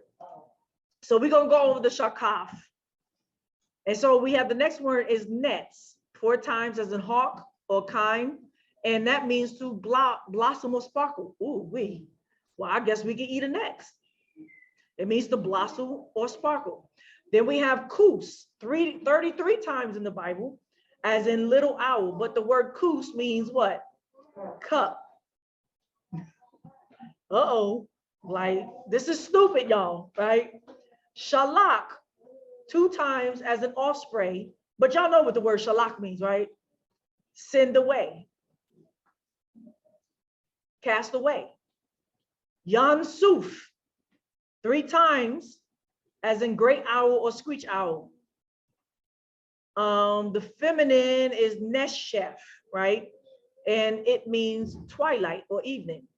Or from nashaf, probably it can be blow, breathe, or exhale. As in nashaf, to pant, right? Teen semet is 3 times as barn owl or white owl, in the feminine nasham, pant, or grass, perhaps an owl or chameleon. So they're not sure what that one is. Then we have ka'at 5 times as pelican, from ku, to spew out vomit. Oh, he liked that one. And then we have rakam. This is the 2 times Egyptian carrion vulture, rakam, which means love, compassion, womb, and uterus. So you can see that whole argument is stupid when you read it. Y'all know what the word rakam means, right? Y'all recognize that word? Anybody in the Hebrew? Right? Kasida. Y'all recognize that word? Right? 6 times it's a stalk. Feminine kasid, kind, pious, mercy, and charity. So I guess we can eat stalks. Right? Based on his logic, right? Anafa, 2 times heron after its kind, from anaf, from the word, y'all learned this word, right? Angry, breathe hard, from the nose, right? Dukap, 2 times, as in hoopy, from duk, which means proud, bruised, or crushed. And atalef, 3 times, as in bat, from the word Allah, bat, curse, or oath. Okay. So those are all of the Hebrew words. And I went into every dictionary that I had and my own knowledge to show you what those animals, those birds that he says do not eat are. But we got 2 in question, right? Shakaf, that he's trying to say is the word for cuckoo or cacao. But the word in Hebrew, if you look it up, it will tell you. Go look on the Google, go look up in the dictionary. Y'all can look it up right now. Tell me what you get. It's a sea mule or gull, which is the same thing, which the Webster's English, whatever, tells you the same thing. From an unused root meaning peel, i.e. emaciate. Okay, so that everyone can see very clearly, I decided to once again go back in and show you where I don't want to just speak to you. I want to show you where he's getting what he's getting from. This is his whole argument about the King James. So when you go into Leviticus 11 and 16 and look up the word shakaf in Hebrew, it'll say sea mule or sea goat, right? And when you look up the different translations, right, you have most of the time the NAS says seagull. Only the King James Version will say cuckoo.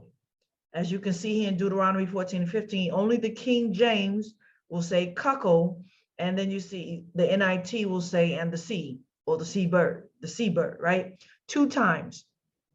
So when you go down and you look in the Brown's driver, it's probably sea mule or seagull, Sterna flaviatilis or tern. I don't know what all these terms in, but the Sterna flaviatilis is the Latin word for shakaf or sea mule, shakaf.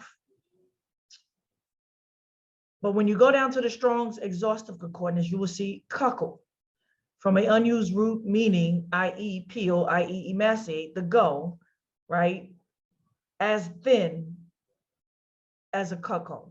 So you can see where he's getting his information from. It's just Strong's Concordance, Bible Hub, but let's go a little further. I did some more research, and I did a lot to explain this all the way, where the confusion is coming in with this word cuckoo. Once again, I say again that the word shakaf does not mean cuckoo, but even if it did, the word cuckoo, as I'm about to prove to you, does not mean chicken or hen or rooster, and the chicken, hen, rooster, fowl does not relate at all to the cuckoo, even if that was the word, right? So we can go with the argument in a minute that the word is cuckoo. I'm going to explain that, but I'm showing you that the word does not mean cuckoo. So if you go into Watchtower, as I did more, shakaf, look at what their findings are, because the King James Version is the only version that has that interpretation. Shakaf, one of the birds hunting prey or eating carrion that was prohibited as food according to Elohim's law given in the Israelites from Leviticus to Deuteronomy. Although the King James Version renders the Hebrew name of this bird as cuckoo, this translation has generally been abandoned in favor of seagull, sometimes called the sea mule, sea cuckoo. We're gonna see the cuckoo.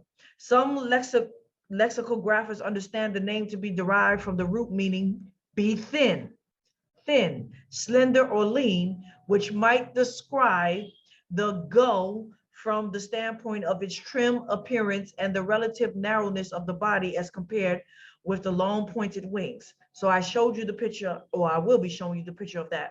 Others believe the Hebrew name shakaf is in imitation of the shrill cry made by this generally noisy bird. We know what the seagull sounds like. The older version also understood it to refer to the sea-going gull. The Hebrew term shakaf may be understood to be a generic term for a web-footed seabird resembling the gull. This group includes the true gulls, terns, skimmers, and skewers. All right, that's what I want to show you about that, so we can understand where he's getting his foundation from, and then we're gonna make the foundation straight. Right? This is a Sterna flaviatilis. That is a seabird. That is not a chicken. This is the word, a Sterna flaviatilis. The common tern, Sterna hirunda, is a seabird in the family of Laridae. That's what it is, y'all. The cuckoo is this thing. That's a cuckoo. Some people would say it look like a pigeon, but it actually doesn't when you see how small they are. It's a very small bird, and some of them is uglier than that sometimes. It doesn't look like a pigeon. You could tell it's not a pigeon. It don't even have the size of a pigeon. The common cuckoo, Cuculus canorus, is a member of the cuckoo order of birds, Cuculiformes, which includes the roadrunners, the anise, and the cowcows. But what it's not is a chicken. It's not chicken, y'all. All right, Israel, so I want to play this. I'm coming back in because, like I said, I hadn't seen this in like 2 years. So it caused me to go back since I'm redoing this to make sure that I'm not adding to his words, changing what he said, or manipulating what he's teaching. So there's something at the point at what he talks about the cuckoo. I want you to hear it, and then we're going to take his advice and we're going to understand where he's going wrong with this word cuckoo. Okay. Okay. Should I? Go ahead and give it to him. Cuckoo. Come on, people. What's that? Google it. You're gonna see this little skinny, little narrow bird. That's cuckoo.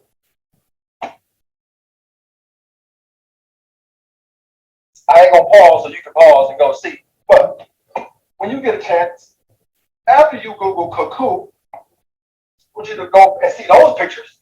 I want you to go back and Google cuckoo rooster. Y'all know a rooster is a chicken, right?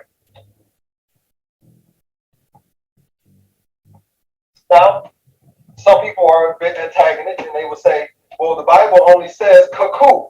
Although I'm showing you that none of these English words really matter and what Moses says matters more, you're going to argue and say the cuckoo is a different kind of bird than a chicken. Regardless that you can go type in cuckoo rooster and actually get a whole list of chicken if you click on images. Wouldn't it be best to just avoid all cuckoo? Like that'll make sure that your temple stays clean. All right. So we're going to take his advice. He talked about go put in cuckoo rooster and a bunch of pictures will show up. This is where we go wrong. Like I said, he's teaching you that you just got to understand nature with just your eyes. You can understand genetics. You can understand what chicken, what this, what bird is what, just from looking at it. So he saw a bunch of pictures, right? So we're going to take his advice and I'm going to show you where he's going wrong, just in case anyone can come and take his advice and go look it up and be like, oh my goodness, there it is. A cuckoo is a type of a chicken. Well, let's go and take his advice. Give me 1 second. Okay, so now we're going to first look up this word cuckoo in the Wikipedia. Cuckoo, and it's going to say common cuckoo. It's the same picture that I showed you either earlier or before, a Cuculaformis, right? From the Cuculidae family or Cuculus genus, right? Species is Canorus. That's the species, that's the kind. You'll see all of this, y'all can go, it says cuckoo order of birds, Cuculaformis, which includes the rose runners, the anise, and the cacaos, right? So look at those pictures. I want you to see the pictures. See the pictures and the rose runner. Now, what I want you to recognize is the feathers, right?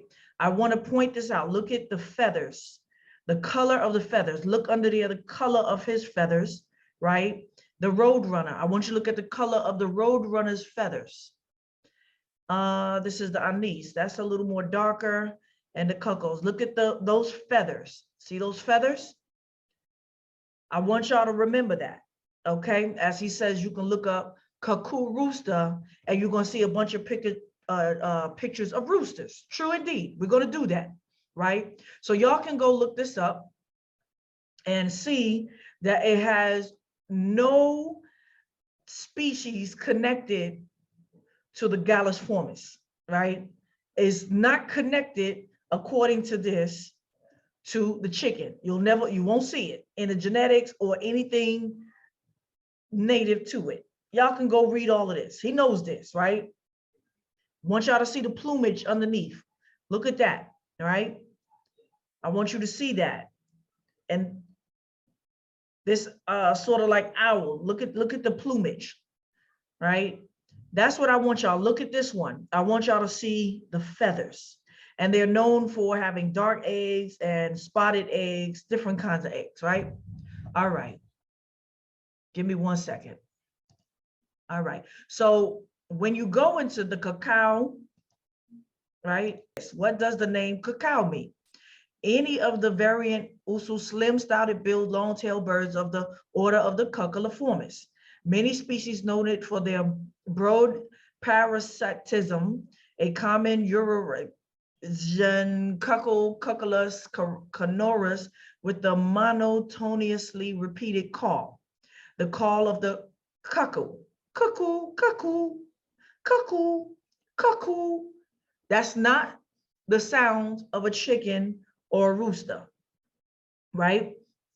So when I'm gonna close that out, you will see that's the sound that they make.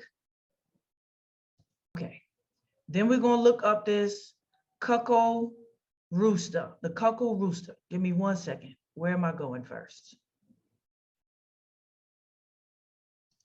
Cuckoo rooster, right? I put that in. Is the cuckoo, how many eggs is the cuckoo maroon? So when you look up cuckoo rooster or cuckoo chickens, what you're gonna see is Moran chickens, right? Or cuckoo Moran, roosters or chickens. And this is what you're gonna see. These are the pictures, right? I want you to see the color of the feathers, right? These are the images. Let me open that up more. Right, that's what he just stopped right there. I want you to see the color of the chickens. See? This is, so it's not cuckoo by itself. They are called Moran or cuckoo Moran chickens or roosters. Look at the pictures. Look at the feathers. I want y'all to see that, right? We're gonna get some understanding. This is the problem with Black people, right? And I've made this mistake. Sometimes you're so anxious to prove a point that you get stupid and you start reading. You don't comprehend what you're reading. They're known also for making for dark eggs, right? All right, those are pictures. That's as far as he took you, that there is a chicken called cuckoo Moran chicken. Let's get some history on why a chicken who is not part of the genome family of the Cuculus formis would be called a cuckoo Moran rooster or chicken. All right, give me 1 second. So we're gonna click over. So I wanted to do a little more history. You can see I got cuckoo. We're gonna go through this. Cuckoo roosters, right? Yahoo research, this is where it took me. Where did the cuckoo Moran's roosters come from? As with all varieties, the clean-legged cuckoo Moran's roosters can be slightly aggressive at times. History: Morans originated in the wetland areas surrounding the towns of Morans, France. Originally, the breed came to exist from the crossing of wild swamp hens and English game roosters that were released from ships that docked in Western France. And so I'm going to go more into it where it tells you that this place in Western France was called Moran. All right, I'm going to close that out. Remember that. It says it is a crossbreed from wild swamp hens, the chicken family, and English game roosters, the chicken family. Okay, this is the history of a cuckoo Moran rooster. All right, I'm gonna close that out because I'm gonna get confused here. We saw the pictures. I'm gonna leave the pictures up. All right, so I did some more research about the cuckoo Moran's chickens. This one who sells poultry does history about all poultries. You can see they got waterfowl, right? You can see all the waterfowl, swans, ducks, and geese and ducklings. You'll see that's all the same family. Turkey, game, birds, and exotic, right? We got all of that. Different, so, and the chickens. So we're gonna go in, we in the category of chickens, the cuckoo Moran's chicken. They lay dark brown egg layers. I want you to see their feathers, right? They're very distinct about what a cuckoo Moran chicken looks like. So why would it be called cuckoo? Because we didn't see anything that says genetically is connected to the cuckoo family, the cuckoo formulas. Am I saying that right? I could be saying that wrong. All right, cuckoo maroons chicken details. Day old cuckoo Moran baby chicks, hatching February to November. Cuckoo maroons are attractive, productive chickens. They have a single comb and are a cold, hardy breed. Production: you can expect 180 light chocolate brown eggs per year from your hens. Cuckoo maroon hens are brooding. They are good dual purpose breed as well, growing to a good heavy weight for the table. Cuckoo maroons have white skin, right? They have white skin. Cuckoo maroons are active birds who enjoy foraging, but they also get along fairly well with other pet chickens, as with all varieties. The clean leg cuckoo maroon roosters can be slightly aggressive at times. History. Marans originated in the wetland area surrounding the town of Marans, France. Originally, the breed came to exist from the crossing of a wild swamp hen and English game rooster that was released from the ships that docked in Western France. It is because of those early crossings that so many different colors, variants of Marans exist today. As a whole, the breed has set up the downs in population size. For many years, the cuckoo Marans was the only variety of the breeding available in the US. And so it is the earliest type of Marans to produced here. Color description. The clean-legged cuckoo Marans have black and white barring, and the males are more lightly colored than the females. It is much like a barred rock, except that the barring patterns is much more jagged and less regular. Okay, so they show us some more chickens. Look at the patterns of the feathers. The patterns of the feathers, right? They call it barring. All right. So I'm gonna close that out because I'm gonna get confused. Let's do some more. Let's get some more research. Those are the, so I looked it up in French, right? It's called Cacao de Malinas. And when you go into the English, where did it take me? Okay, we already did that. So you can see that the French name is Cacao de Malinas, right? That is the French name. And when you look at that up, Poulet de Malinas, did I change it into the English? Where's the English? Is this the one?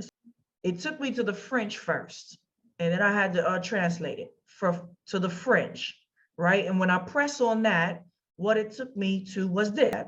So you can see that the French name is Cacao de Malinas, right? That is the French name. And when you look at that up, Poulet de Malinas, did I change it into the English? Where's the English?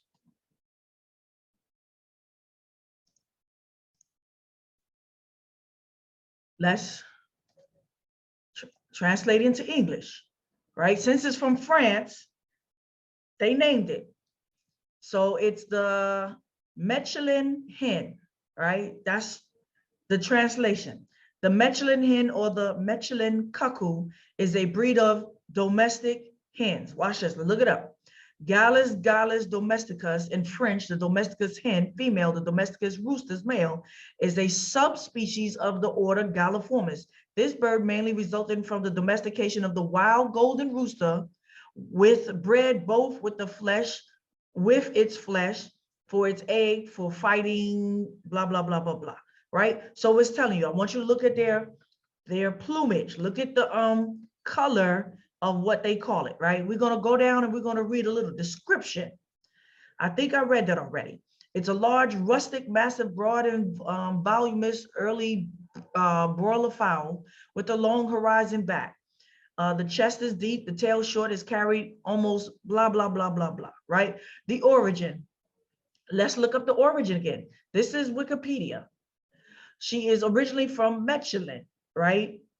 Mechlin, Belgium, which is somewhere outside of France, where native hens with cuckoo plumage, watch this, where native hens with cuckoo plumage were crossbred with Asian Patu breeds around 1850. What does that mean? Does that mean that it was crossbred with a cuckoo? It says cuckoo plumage. Why would it say that? Not a cuckoo breed, cuckoo plumage. That means feathers were crossed with Asian Pate breeds, right? So these were hens that had a cuckoo plumage in order to obtain fast-growing broilers, right? You could read all of that. I'm not trying to skip anything. I'm trying to get to the point of what this is about. So now you will see they got a picture here. They're showing up. This is plumage, the feathers, right? Regions, Flanders, Belgium. Plumage, white, blue, black, cuckoo. White, blue, black, cuckoo. So what is cuckoo? Black with golden camel, black with silver camel, cuckoo with gold camel, white herminated black. So here the word cuckoo is a description of, I don't want to say a color, but a pattern that you would see on some cuckoo birds, right? Plumage is cuckoo, all right? The plumage. Okay. Official standard of poultry, you can see the sources: hens, geese, turkey, ducks, and guinea fowl, right? All right. So y'all see where it's supposed to be going if you do your diligent research. It's about the plumage. So what is a cuckoo plumage? What is that? Is that a color? So I looked that up. What is cuckoo plumage? Give me a second. I already did that. So it says there are actually cuckoo silkies as well as cuckoo patterns in other breeds. See, cuckoo is a pattern that is on the wings or the plumage or the feathers of birds. It's a pattern. So what color would say my naked neck is? Just curious. Cuckoo is not a color, but an irregular bearing pattern. A bearing pattern, right? I'm gonna take that off because I'm gonna get confused here. It's a pattern. All right, what does the color cuckoo look like? This is almost repeating. I'm going down, they having a conversation. It says, I would describe my cuckoo marrons as looking like a fluffy, messy, barren, barred rock, right? That's the pattern. That's the pattern, y'all. Moving on down. Although hatches have muddied the waters by producing badly barred rocks, cuckoo is a less distinct pattern, not evenly barred. There are actively cuckoo silkies as well as cuckoo patterns in other breeds, right? It's a pattern of the feathers. It's a pattern. I think I proved my point, but I think there's something else. Let's see. It's a pattern, y'all. So you can see the pattern, right? This word barred, let's see what this word barred means.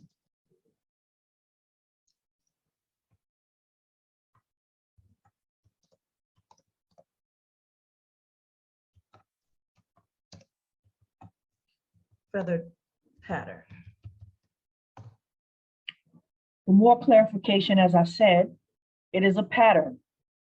Cuckoo, black, chocolate, splash, orpingtons, and the original cuckoo silkies. So these are pattern types. Let's read a little bit more. Cuckoo slash double bar and single bar factor. An easy and not so easy explanation. This is my own work, and it is written resulting from years of working with the cuckoo orpingtons and a select few other breeds in cuckoo. No comment is made to the other breeds. Cuckoo color pattern, as I have little or no knowledge of breeds other than those I work with. Working with double as opposed to single bar factor birds give different outcomes. Mating cuckoo to black. Double bar equals in the males, the lighter color between the dark is whiter, sometimes considerably whiter than the dark. When single bar, a lighter color between the dark is of the same width of narrow than the dark. Double bar factor roosters, when mated to the black hens, I think y'all get my point. Here we go. Cuckoo and barren are basically the same gene. It is believed to be pivotal on if the patterns is on fast or slow growing feathers. Some may have noted juvenile cuckoo birds displaying bearing that blurs to cuckoo with age. These are not barred birds, just slow to feather out. All right. So that's his 100% proof that chickens are unclean. Once again, as he goes back and forth with the Hebrew, their adjectives, they're verbs, you know, this doesn't make any sense, but once it comes to the cuckoo, right, now he wants to make it very distinct for a pronoun or proper noun. And so once again, he says, go look up cuckoo hens and look up pictures and don't read. Again, he's describing the word cuckoo is describing the pattern of the feathers of the bird of chicken that have a similar pattern that is known in the cuckoo breeds, but it's not cuckoo. All right, I hope that adds some clarification.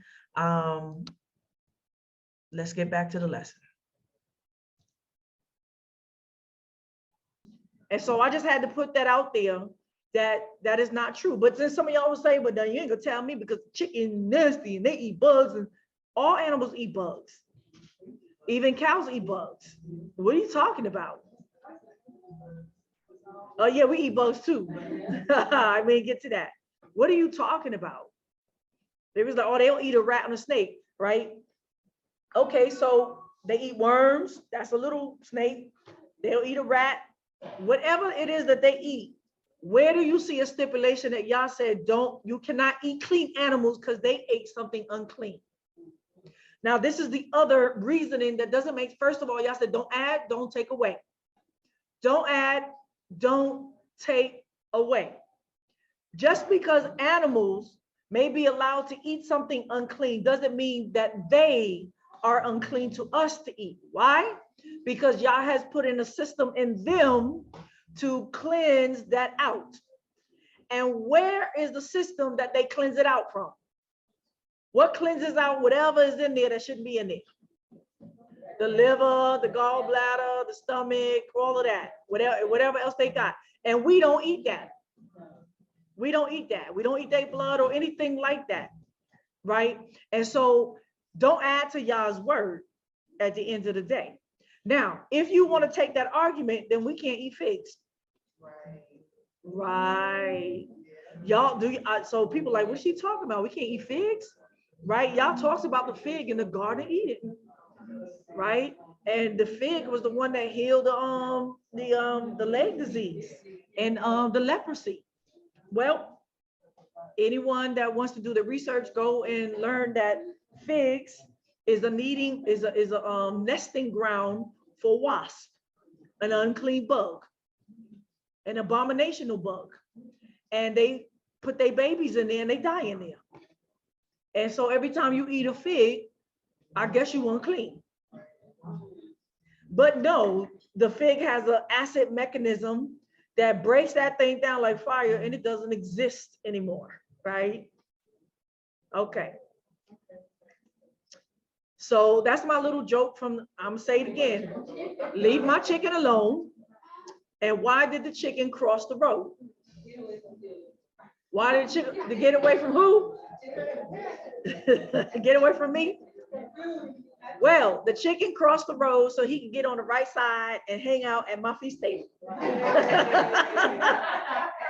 Y'all like that one, right? Chicken tonight. Fried chicken. All right. That's right. He came all the way to Egypt.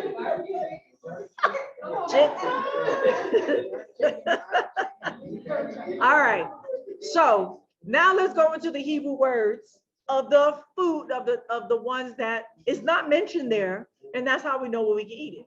So the word off altogether is a generic word, but they use it for chicken, bird, poultry, or fowl, right? But the word for chick is afruach, chicken, fledging, or nestling, right? So that's the baby bird. Efruach, right? The word for chicken or hen is tarnegolet. That is the word in Hebrew for chicken and hen. And the word for rooster and cock or roost is tarnegol, male and female. So yes, chicken is not in that list. We can eat chicken. Now, the word for turkey is tarnegol hodu. Turkey. We just say hodu for short, but it's a tarnegol hodu, right? And so it, by implication of the word, tells you that it's of the same family. Now I'm gonna prove that by science, that the turkey is a offshoot or a family of the chicken. And they prove that through genetics, right? Then we have quail, which is shelah. Goose or mother goose is awaza. That's not in the list, y'all. We can eat goose. Now, yes, there's a big dispute because, you know, in the Jewish law, they say we can eat duck and goose, right? And to my understanding, I never knew why not, because I didn't see it in the Torah. But the issue is that you'll see that I showed you one of those words they translated in English from the Greek Septuagint as swan. But swan is from the geese and duck family. They're the same thing, just one got along the neck. A couple of distinctions, but they the same family. So if you can't eat swan, then geese and ducks would be the same. Now people say because they got webbed feet, but you don't see that as anything in Torah. If Yah was gonna outside, he does mention pelican. All of these things got kind of like webbed feet, right? Well, if he was gonna, by the time you put in duck, goose, and geese, now you done got the whole webbed feet family. So now he has to distinguish them because it's not by webbed feet. Or he would have said all birds that have webbed feet, you shall not eat. It would have just put right? But he didn't do that because obviously there is an exception for geese and duck. And that's not one of the traits that he mentioned at all. He gives you the name verbatim, right? The word for duck is barvaz, right? Barvaz. And the word for pigeons is yonah. And I believe I have the other word for swan, the real. So according to Torah, these are birds that most of us should be familiar with. These are permissible words, birds. Chicken, rooster, turkey. I don't care how ugly you think it looks. Tastes good. Pigeons, doves, right? That's right, your little pigeons in the ghetto, your pigeons. Quail, those things, quail. I didn't really like quail, y'all. I didn't like quail. Yeah, I didn't really like it. But we can eat that. I tried it here, right? And this some of y'all actually do not believe, but it's Torah. It's not in Torah, and that's a swan, that's a duck, and that's a geese, and they are all the same family.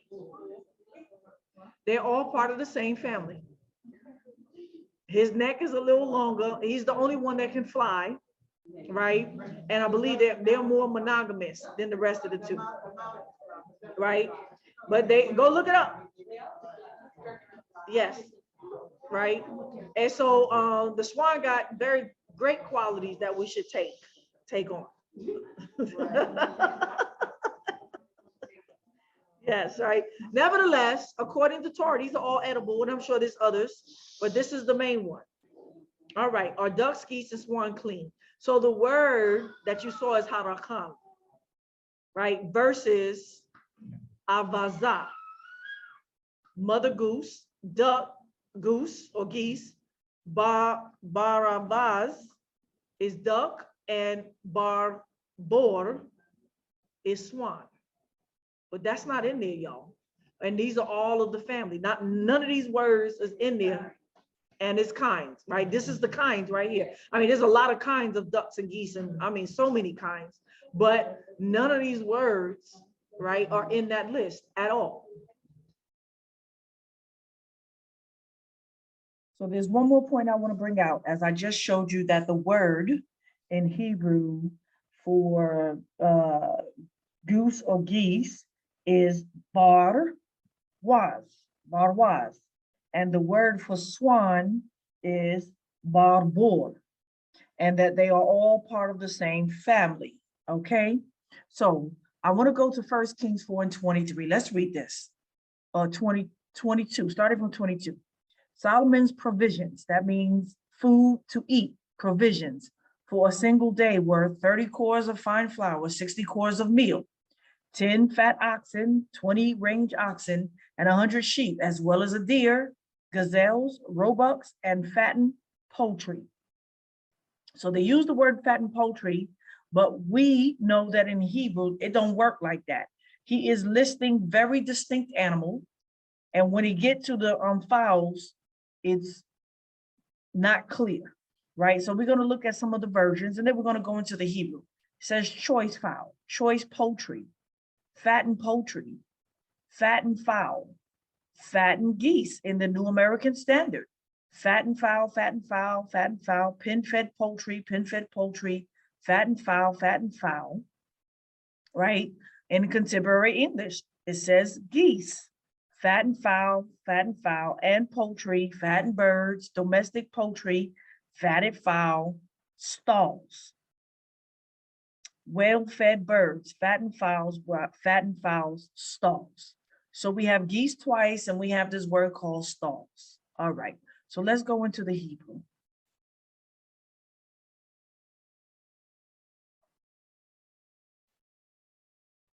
So we see here, right after gazelles, Svi, right? That's what my name is after, Sibaya.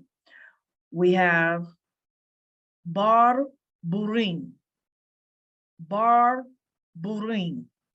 So you can see that the word bar burim, as they're translating as fowl, let's go backwards, is capons or geese, fowl. Capons or geese fowl, bar burim, from the word bar bor, which also is the word for swan. Let's look it up. From barbar to purify, select. Wow, look at that. I guess if we're gonna go by just adjectives and nouns, this is a good one. Whatever the barbar or bara, right? This is how Elohim created the heavens and the earth, right? All right. So you can see caprons or geese, fowl. Brown drivers brigs, bar burim, right? Birds fattened for table of Solomon, 1 Kings 5:3. Geese from their pure white feathers. You can see why the word as in chosen, purify, because they have pure white feathers. Swans, Guinea hens, fowls, right? Barbure. Okay, that's what I wanted to show you. I think that anybody that might have doubt about swans, geese, fowl, chicken, and I'm going on to turkey, should be clear what Torah has said and what Torah has not said. All right, so I hope that puts that down. It doesn't mean you got to go get duck, but smoked duck is good, y'all. All right. Okay. Now we're going to talk about turkey. I didn't really want to read all of this. This is still going into the turkey and the chicken, right? Let's go into now science, because Negroes want to talk about what they see with their eyes and don't know nothing at the end of the day. Galliformis is an order of heavy-bodied ground-feeding birds that include turkey, grouse, chicken, New World quail, Old World quail, Patagamagan, I don't know what that is, partridge, pheasant, franicolin, jungle fowl, and crocodile. I don't know what all of that is, right? So all of that is edible, whatever that is, right? The name derives from gullus, Latin for cock or rooster. Common names are game fowl and game birds, land fowls, gallinaceous birds, or galliformis. Wild fowl or just fowl are also often used for the galliformis, but usually these terms often refer to waterfowl and occasionally the other common hunted birds. This group has about 290 species, one or more of which are found in essentially every part of the world continents, except for the innermost deserts and perpetual ice. The living Galliformes were once divided into 7 or more families. Despite their distinctive appearance, grouse and turkeys probably do not warrant separation as families do to their recent origin from partridge or pheasant-like birds. Historically, the button quails, Turnicidae, Mesites, man, these words, Mesitornithidae, and the Hotzin, y'all, I'm skipping these words because I'm gonna botch them all up, were placed in the Galliformes too. The former are now known to be shorebirds adapted to an inland lifestyle, whereas the Mesites are probably closely related to pigeons and doves. The relationship to the Hotzin are entirely obscure, and it is usually treated as a monotypic order of official Commonformis to signify.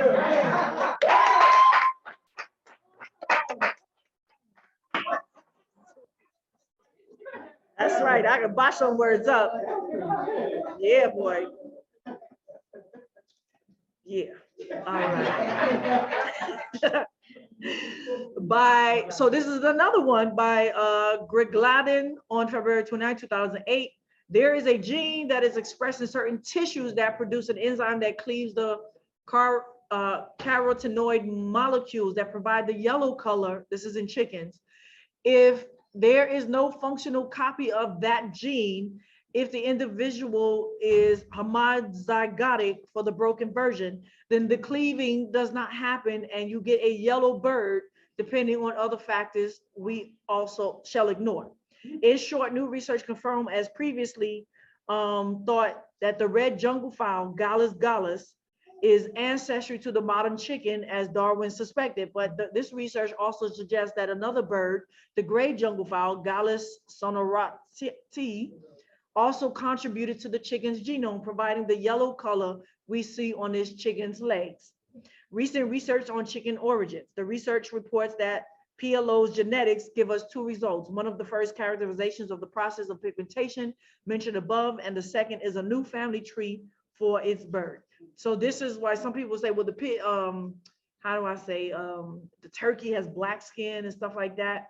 So I was showing you where the chicken, as we know it, gets the yellow from, but they're not all originally yellow. It's a specific genome that they have. Science Daily heads their report on the research with the title, "Darwin was wrong about the wild origin of chicken. New research shows." Let's have a look at what Darwin said and see how he was wrong. Darwin addressed the 2 major theories of his time regarding chickens. One is a multi-regional theory, but like the now discredited version of human evolution, whereas kind of chicken was domesticated from a different wild form. The other is that of all descended from one ancestor, Gallus bonkiva, also known as the Gallus bonkiva. Darwin used chickens in a big way in developing his ideas about evolution. Chickens were perhaps as important as pigeons for examining breed characteristics. Therefore, he wrote quite a bit about chickens. In the end, he favored the single origin hypothesis, but he also describes the primordial species of his choosing, the red jungle fowl, as much more diverse in character than it is generally characterized today. Listen, Darwin at the end of the day was just watching the way this fool was watching and, right, saying, oh, that one must be like that, must be that, must because they look alike, right? Or whatever other distinction that he was picking up. But what he didn't have was genetics. What we see here, my emphasis added in evidence that skin color varied across different populations of this species. The study at hand asserts, on the basis of observed character differences and crossbreeding experiments, Darwin concluded that the domestic chicken were derived solely from the red jungle fowl. Through this was later challenged by Hut 1, who stated that as many as 4 different species of jungle fowls may have contributed to chicken's domestication. Molecular studies of mtDNA and retroviral insertions have supported Darwin's view. A study that analyzed both repeat nuclear elements and mitochondrial sequences found evidence that gray and sea loin jungle fowls may hybridize with domestic chickens. but did not provide evidence that these two species have contributed to the chicken domestication. To date, no studies have compared genome sequences associated with a specific phenotype found in domestic chickens across numerous wild jungle fowls and domestic breeds. Basically, they're saying either it's a hybrid of the jungle fowl and the other thing, but they both all come from the same family at the end of the day. He's talking about two different, the same species, a difference in the species and bred together to create what we call the modern chicken, right? Almost done. We searched for the causal mutation. This analysis revealed in a surprisingly high sequence diversity between the two groups, 0.81%, well above the genome average for chicken, 0.5%, 15, and approaching the sequence divergence between chimpanzees and humans, 1.2. So basically they're saying they're really close. We therefore included 3 other species of jungle fowls in the sequence comparison: gray, Ceylon, and green jungle fowl. So they're saying that the chicken is a mix of these 3, right? This step was also motivated by the fact that gray and Ceylon jungle fowls have red or yellowish legs, which implies disposition and karyotynoids and a YY genotype. In contrast, mtDNA sequences from the same sample show the expected pattern in which domesticated chickens cluster, with red jungle fowls within a clade well separated from other jungle fowls. Leave my chicken alone. All right. Once again, this is DNA, but now we're gonna identification of the yellow skin genome revealed a hybrid origin of the domestic chicken. You can go to that website, their journal, and read it yourself. Okay, but chickens is not, according to Torah, unclean. Now let's go to turkey. A big question about turkey.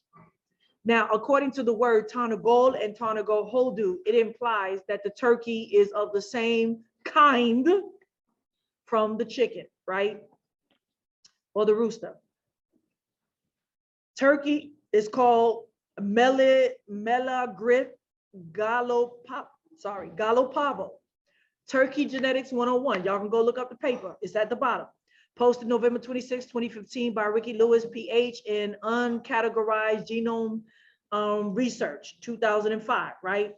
A SNP based linkage map of the turkey genome reveals multiple intrachromosomal rearrangements between the turkey and the chicken genomes. Basically, they look like they're coming from the same family. The turkey, Melagris gallopavo, is an important agricultural species that is the second largest contributor to the world's poultry meat production. The genomic research of turkey provide turkey breeders with tools needed for the genetic improvement of commercial breeds of turkey for economically important traits. A linkage map of turkey is essent. All right. Do I have more on the turkey? Yes. So turkey is the chicken from the same family as whatever the chicken is from. 1, the domesticated turkey originated in Mexico about 800 BC. Their races, like races in humans, are defined by a superficial characteristics, plumage, color, rather than full gene-based ancestry. So people just looking at the outside. Only a half dozen or so of the turkey's 16,000 genes contribute to plumage color, just like a handful of our 20,000 genes impart skin color. All commercial lines descend from one ancestral group, although the American Poultry Association recognizes 7 different breeds. 2, like human chromosomes, turkey chromosomes were initially described rather vaguely. At a 1931 paper describes 4 big J-shaped chromosomes, 2 big rods, 3 short rods, and 29 globes. Today, we know that the genome is splayed out over 39 pairs of autosomes. Like all birds, males have 2 Z chromosomes and females 1 Z and 1 W, somewhat the opposite of humans, in whose females are the homogametic sex, XX. The turkey was the 5th farm animal to have its genome done, following the pig, cow, sheep, and chicken. The duck was done in 2013. Not surprisingly, here's all of this is coming to this. Not surprisingly, the turkey genome is similar to that of the chicken, differing most obviously by some 24 chromosomal inversions. The turkey genome sequence is being used to fill in some gaps in the chicken genome sequence. Tough chicken.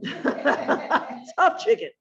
Although at 1.8 SNMPs per kilobase, turkeys have a less diverse genome than do chickens, which have 5.5. The reason, the ancestral chicken population was much larger than the ancestral turkey population. The turkey genome have 5 regions of exceptional genetic uniformity, and the mitochondrial genome is also much less diverse. So at the end of the day, like I said, we're talking about phenol changes. It's already in their genes. And based upon environment, water, whatever, right? They can split off in different kinds and colors, and one gene can close, one gene can open, but it doesn't change their kind at the end of the day. So now we're going to continue on at Leviticus 11:20. And all flying winged insects, swarmers that walk on all fours, are an abomination. Shechet, abomination to you. You may not eat these. Of all winged creeping things that go on all fours, which have legs above their feet, with which to hop on the earth, even of these you may eat.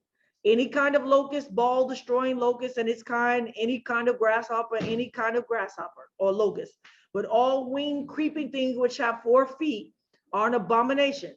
Shechet to you. By these you will become. Whosoever touches the carcass of them shall be unclean until the evening. So you see, he makes a distinction because this is possible. This happens a lot, right? But there are some bugs we can eat. Here they go. No, that's not a praying mantis, right? They got their hind legs above and they hop like this, right? That's a cricket. Some of them, right? You can eat that. Yeah, that ain't nothing to eat right there. But okay, right? That's a toothpick, right? You can eat that. You can eat that.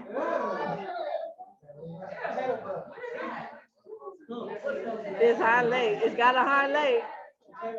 It's got 2 hind legs, y'all. These are types of grasshoppers and crickets. I know that thing look nasty, don't it? I ain't never seen that. I probably would. They're like a roach.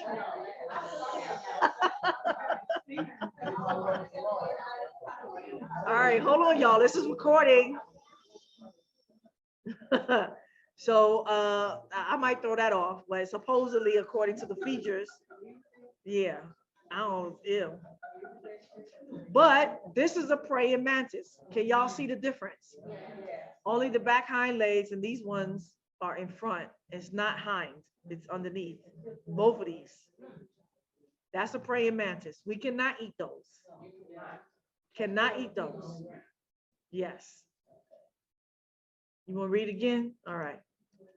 Says, all flying winged insects, swarmers that walk on all fours, are an abomination. Shechet to you. You may eat these, all winged creeping things that go on all fours, which have legs above their feet, with which to hop on the earth. So that's the distinction. You can see that all of their legs and the fore one go up and down, above their body, up and down. See that? That they hop with, all 4. But the praying mantis does not. You see these ones? Only 2 go up. The rest is beneath their body, downwards. And this one got knees like a human. Right? Right? Those things will get up and be like, they're like monsters, right? All right. 25. Whoever carries any part of their carcass, right? If these bugs die, shall wash his clothes and be unclean, tameh, until the evening. Every animal which parts the hoof and is not cloven footed, nor chews the cud, is unclean, tamim, to you. Everyone who touches them shall be unclean. Whatever goes on his paws amongst all animals that go on all fours, they are unclean, tamim, to you. Whoever touches their carcass shall be unclean until the evening. He who carries their carcass shall wash his clothes and be unclean until the evening. They are unclean to you. These are they which are unclean, tameh, to you among the creeping things that creep on the earth. The weasel, mole, rat, mouse, great lizard, tortoise, after its kind, the ferret, and the monitor lizard, crocodile, the lizard, the sand lizards, or the snail, and the chameleon. These are that which are unclean, tamim, to you among all the creeps.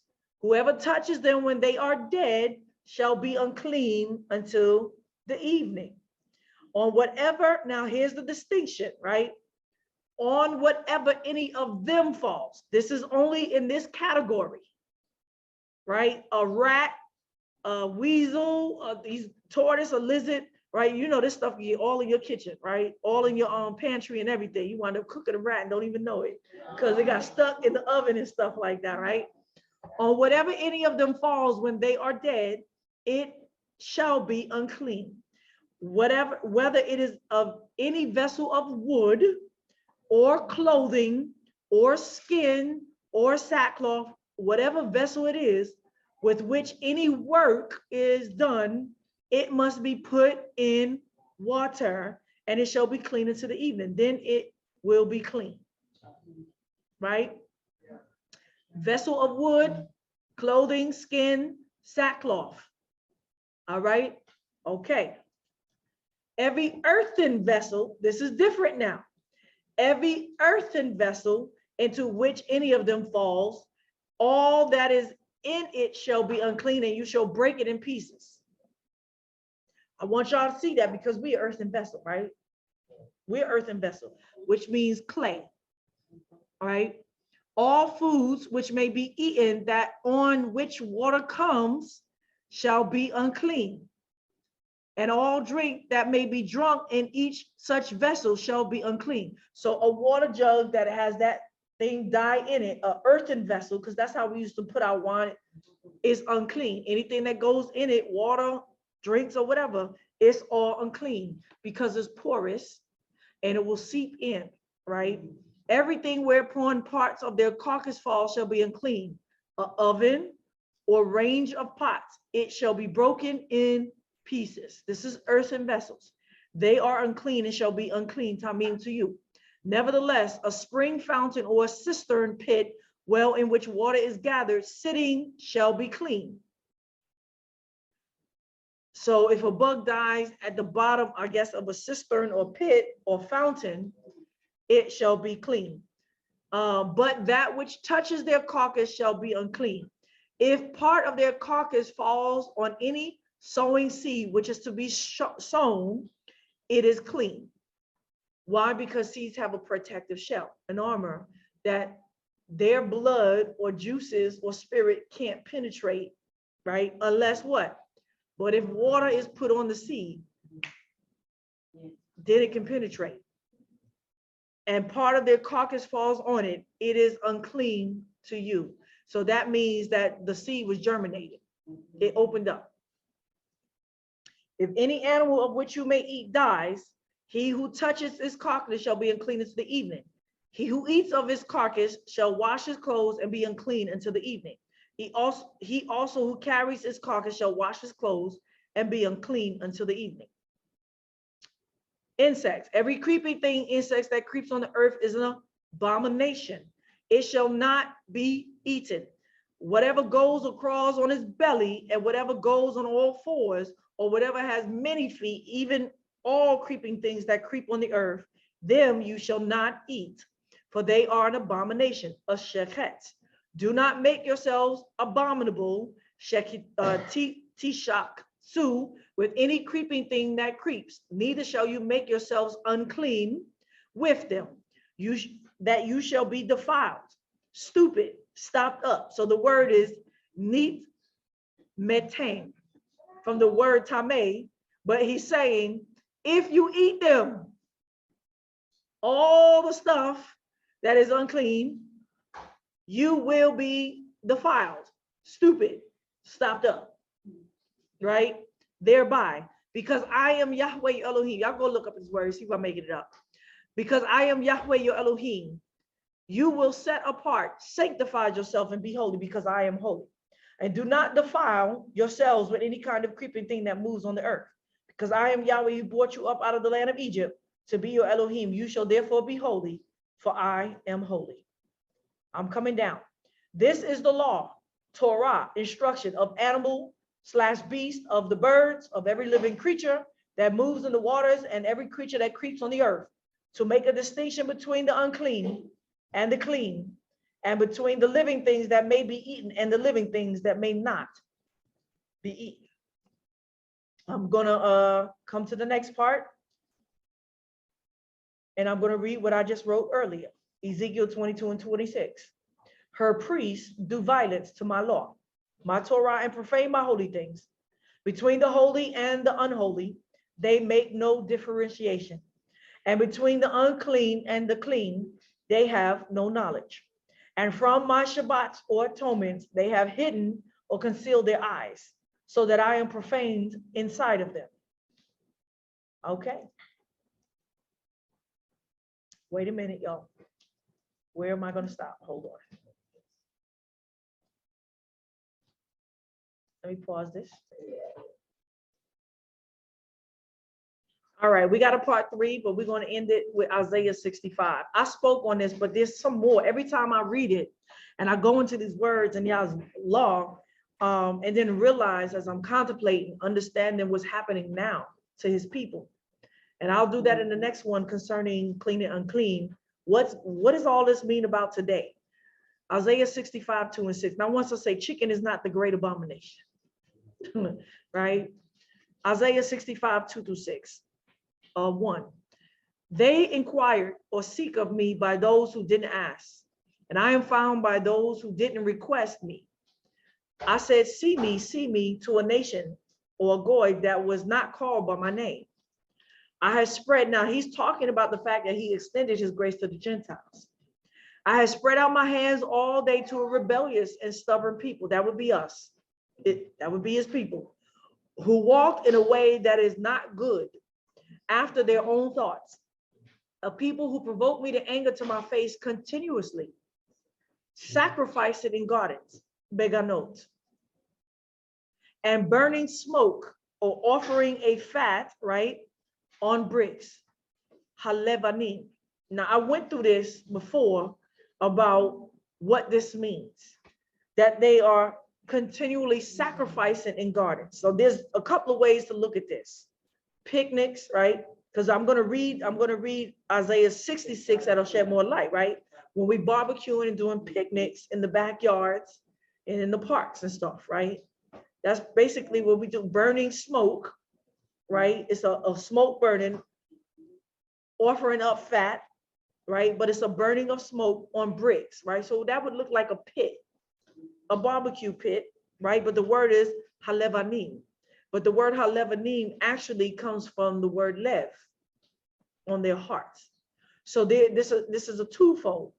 Now, the other portion of this is the sacrifice in gardens, one after another, we'll see, is also this cleansing.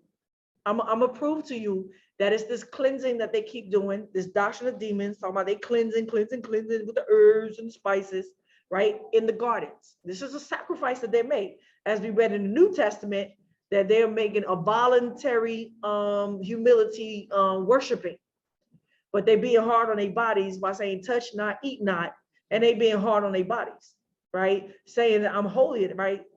Who's going around acting like they're holy, right? Sacrificing in gardens is the continual cleansing, right?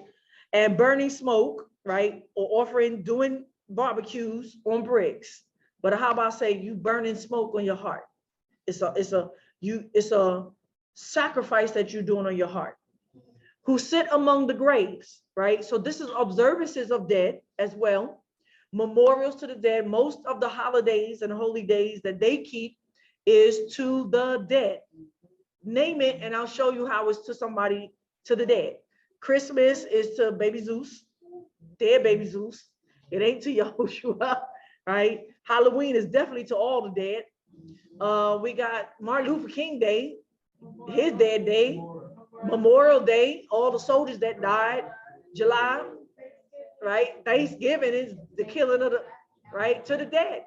And then, like I said, we over here doing memorials on a yearly basis, making memorials, whether that be on a YouTube or on your Facebook talking about it had been 10 years today since my mother, great mother's been gone, I miss her, and pictures, and you know, you're making idols and you're burning, right? You're burning a sacrifice, a smoke, which is a prayer on your heart, right? Sitting among the graves in observances or guarding, right? Meaning the guarding means that they're keeping it continuously, right? He will pass the night or lodge for eating of pig's flesh, chazor or hakazir, right? So this is a burning of pig's flesh and broth of unclean or offensive meat, pigulin, which means unclean meat that is like not clean in their vessels. Now I'm telling you that this is also what's going on today, right? That's with the backs, right? That's a broth of unclean, right? This is an abomination. Who say, look at this, who say, don't come near me or approach me. What we got now going on? Right? For I am holier, separated, set aside from you. So you got people taking the facts, thinking they clean, or people that's becoming vegans thinking they clean and talking to us like, because we won't take that stuff. They talking like what? Who say, don't come near me, for I am holier than you. I'm set aside. These are smoke in my nose and a fire that burns all day. Behold, it is written before me, I will not keep silence or inactive, but I will recompense or pay back. Yes, I will recompense and pay back in their heart. All right. For behold, Yahweh will come with a fire, as his chariots shall be like a whirlwind, to render his anger with fierce wrath and his rebuke with flames of fire. So we know what's in the backs, right? We know it's much stuff going on. Yeah. I'm in 66 and 15. I'm sorry. Isaiah 66 and 15, that kind of reiterates the same thought. For behold, Yahweh will come as fire in his chariots and shall burn like a whirlwind to render anger with fierceness or wrath and his rebuke with flames of fire. So we know this is the last days. For by fire will Yahweh execute judgment, and by his sword on all flesh. And the slain of Yahweh shall be many. Those who sanctify themselves and purify or cleanse themselves towards in the gardens, one after one, in the inside, in the midst, inside. I'm saying that this is the cleansing that they're doing, and the vaccines and the medication, and eating pigs flesh, and the abomination, ha-sheketz, and the mouse together, they come to an end, declares Yah. I'm saying that this is also a template of facts, but I'm gonna leave that alone, right? Until we get that's medication and the jabs and all of this other stuff. For I know their works and their thoughts. The time comes that I will gather all nations and languages, and they shall come and see my glory. And I will set my sign among them, and I will send such as escape of them to the nations, to Tarshish and Pul and Lud and who draw the bow. So the escape of us, eventually he gonna send back to the nations to come and what? Heal them, right? To the islands afar off, who have not heard of my fame, neither have seen my glory, and they shall declare my glory among the nations. So stay tuned. We're gonna have part 3. Why did he cast the demons in the pig? All right, Israel, I'll be back. Shalom, shalom.